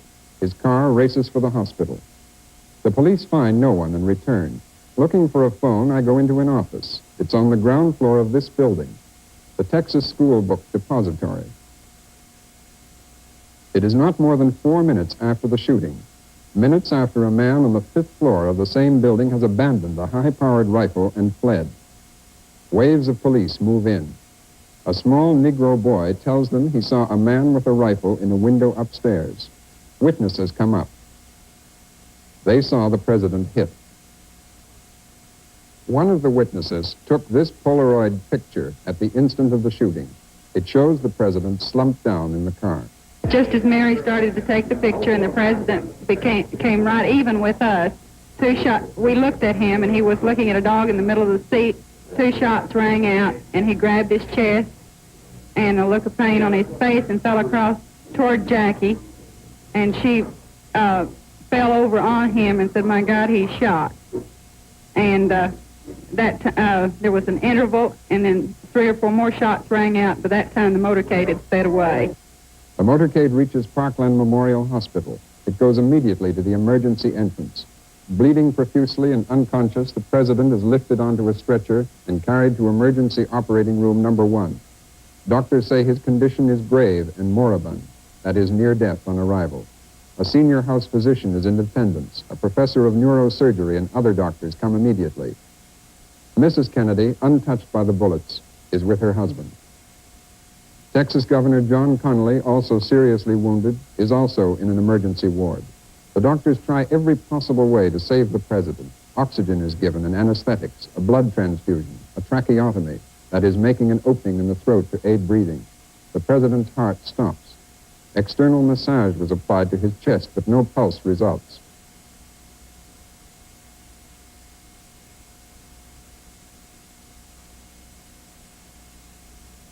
A priest is called to administer the last rites of the Roman Catholic Church.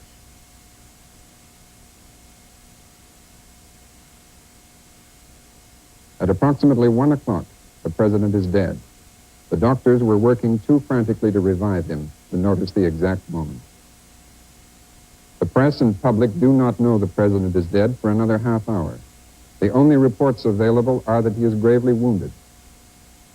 At 1:31 Central Time, White House Assistant Press Secretary Malcolm Kilduff tells the press the president is dead.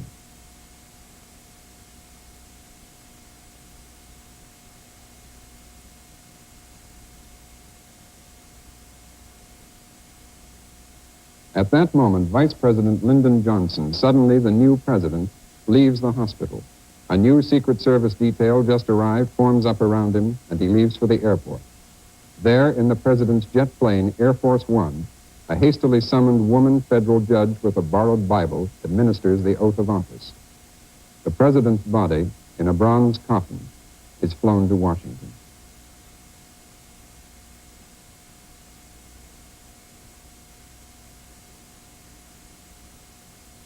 Dallas police moved with great speed after the shooting. The story of the chase, arrest, and questioning of a suspect from NBC's Tom Pettit at police headquarters in Dallas. In Fort Worth, 28 miles west of Dallas, police picked up one suspect who was later cleared and released. The man apprehended was identified by Fort Worth police as 22-year-old Donald House of Ranger, Texas.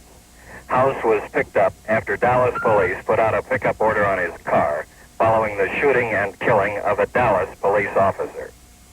As he was taken into police headquarters, House shouted, "I didn't do it." And after questioning, he was completely cleared and released. In Dallas, the prime suspect still is being questioned. He is 24-year-old Lee Oswald of Dallas, a former Marine who spent some time in Russia, who at one time had applied for Soviet citizenship. He has been associated with the Fair Play for Cuba Committee. Dallas homicide captain Will Fritz has directed the interrogation of this suspect, who police say has been placed in the building from where the bullets were fired at President Kennedy. Oswald has been charged with the murder of police officer J.D. Tippett, who had gone to apprehend Oswald, but he denies killing President Kennedy, says he is being held because he was in Russia. But Dallas Police Chief J.E. Curry says interrogation of Oswald will continue, that he is a very good suspect in the death of President Kennedy. Tom Pettit, NBC News, at Dallas Police Headquarters. Dallas Police Chief Just Curry has recently reported that his men have found a partial fingerprint on the rifle believed used in the assassination. The weapon will be sent to Washington to ensure proper handling of the print.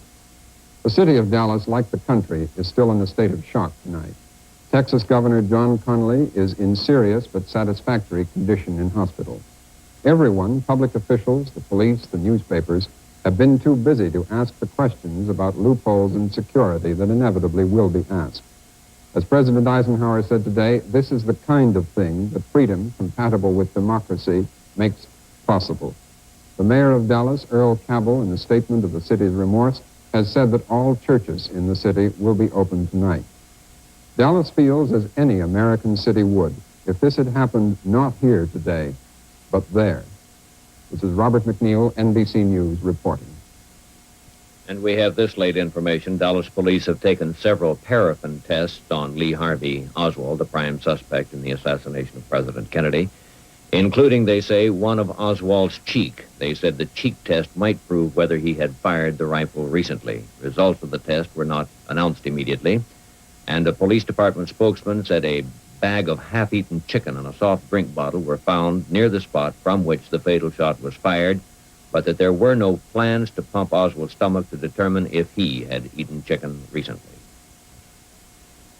Secretary of State Dean Rusk and other high-ranking American officials were on their way to the Far East when the tragic news was radioed to them in flight. They immediately turned around, made a stop in Honolulu, and took off shortly thereafter for the return flight to Washington. They are expected momentarily at Andrews Air Force Base, so we go to Andrews Air Force Base outside Washington and NBC's Herb Kepler. Secretary of State Rusk leads the party down the ramp, shakes hands with the Chief of Protocol, Angier Biddle-Duke, and then Undersecretary of Commerce Franklin Roosevelt Jr., Undersecretary of State George Ball, Deputy Undersecretary of State for Political Affairs Ulysses Johnson. Other members of the Cabinet, Commerce Secretary Hodges, Interior Secretary Udall, Agriculture Secretary Freeman, Treasury Secretary Dillon, Labor Secretary Willard Wirtz. Those of us who have had the high privilege of serving closely with President Kennedy will always cherish the gallantry and the wisdom and the grace with which he carried his awesome and lonely responsibilities. This is a great nation with great strength and much unfinished business. And one of our greatest Americans is now present.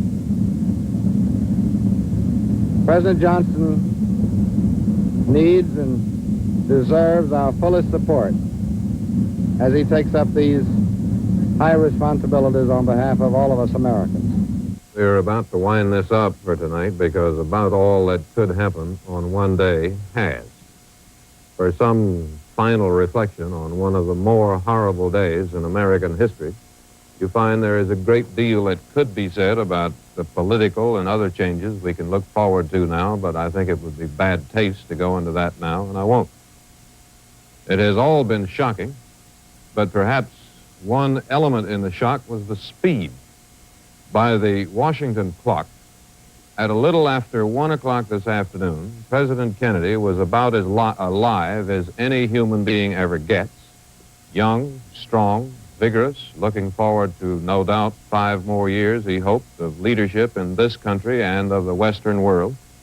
His wife, young, beautiful, looking very happy, was beside him and seeming to be having a wonderful time and leaning across the back seat of the car to say to him, "You can't say Dallas hasn't been friendly to you." And that was a little after 1 o'clock. 5 hours later, at 6 o'clock, Mr. Kennedy had been murdered. Lyndon Johnson was President of the United States. Mrs. Kennedy was a widow, a brave and composed one that nobody could fail to admire. All of them were back in Washington, returning in the same airplane that took them to Texas to an incredible tragedy. And the sheer speed of it was just too fast for the senses. Roosevelt, dead of a stroke, came back here from Warm Springs, Georgia, in a train, the sides of it draped in black crepe. It steamed majestically across the southern landscape toward Washington, taking a little time about it and giving everybody a time to think a bit about what had happened. But not today. There is seldom any time to think anymore, and today there was none. In about 4 hours, we had gone from President Kennedy in Dallas alive to back in Washington dead, and a new president in his place. There is no more news here tonight, and really no more to say, except that what has happened today has been just too much, too ugly, and too fast. Frank? Thank you, Dave. The Dallas Police Chief, Jesse Curry, announced just a few moments ago that charges of murdering President Kennedy have been filed against Lee Harvey Oswald, a 24-year-old former Marine with a history of connection with left-wing causes.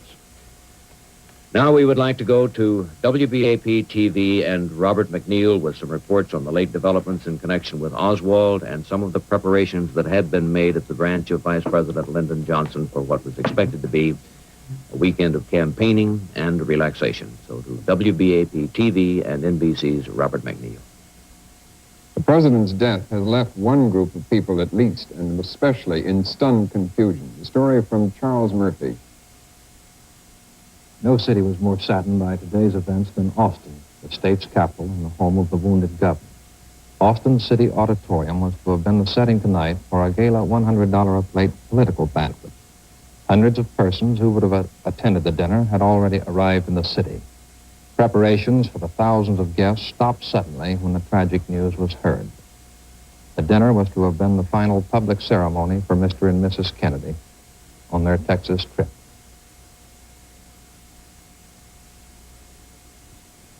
The 24-year-old prisoner who had been under questioning by Dallas police for over 8 hours has just been formally charged with the murder of President Kennedy. But the prisoner, Lee Oswald, has not admitted the shooting himself, and Dallas Police Chief Just Curry describes him as a stoic individual who admits nothing. He believes he's being held because he once lived in Russia. Oswald, who said 2 years ago he wanted Russian citizenship, was fined $10 recently in New Orleans for distributing communist literature.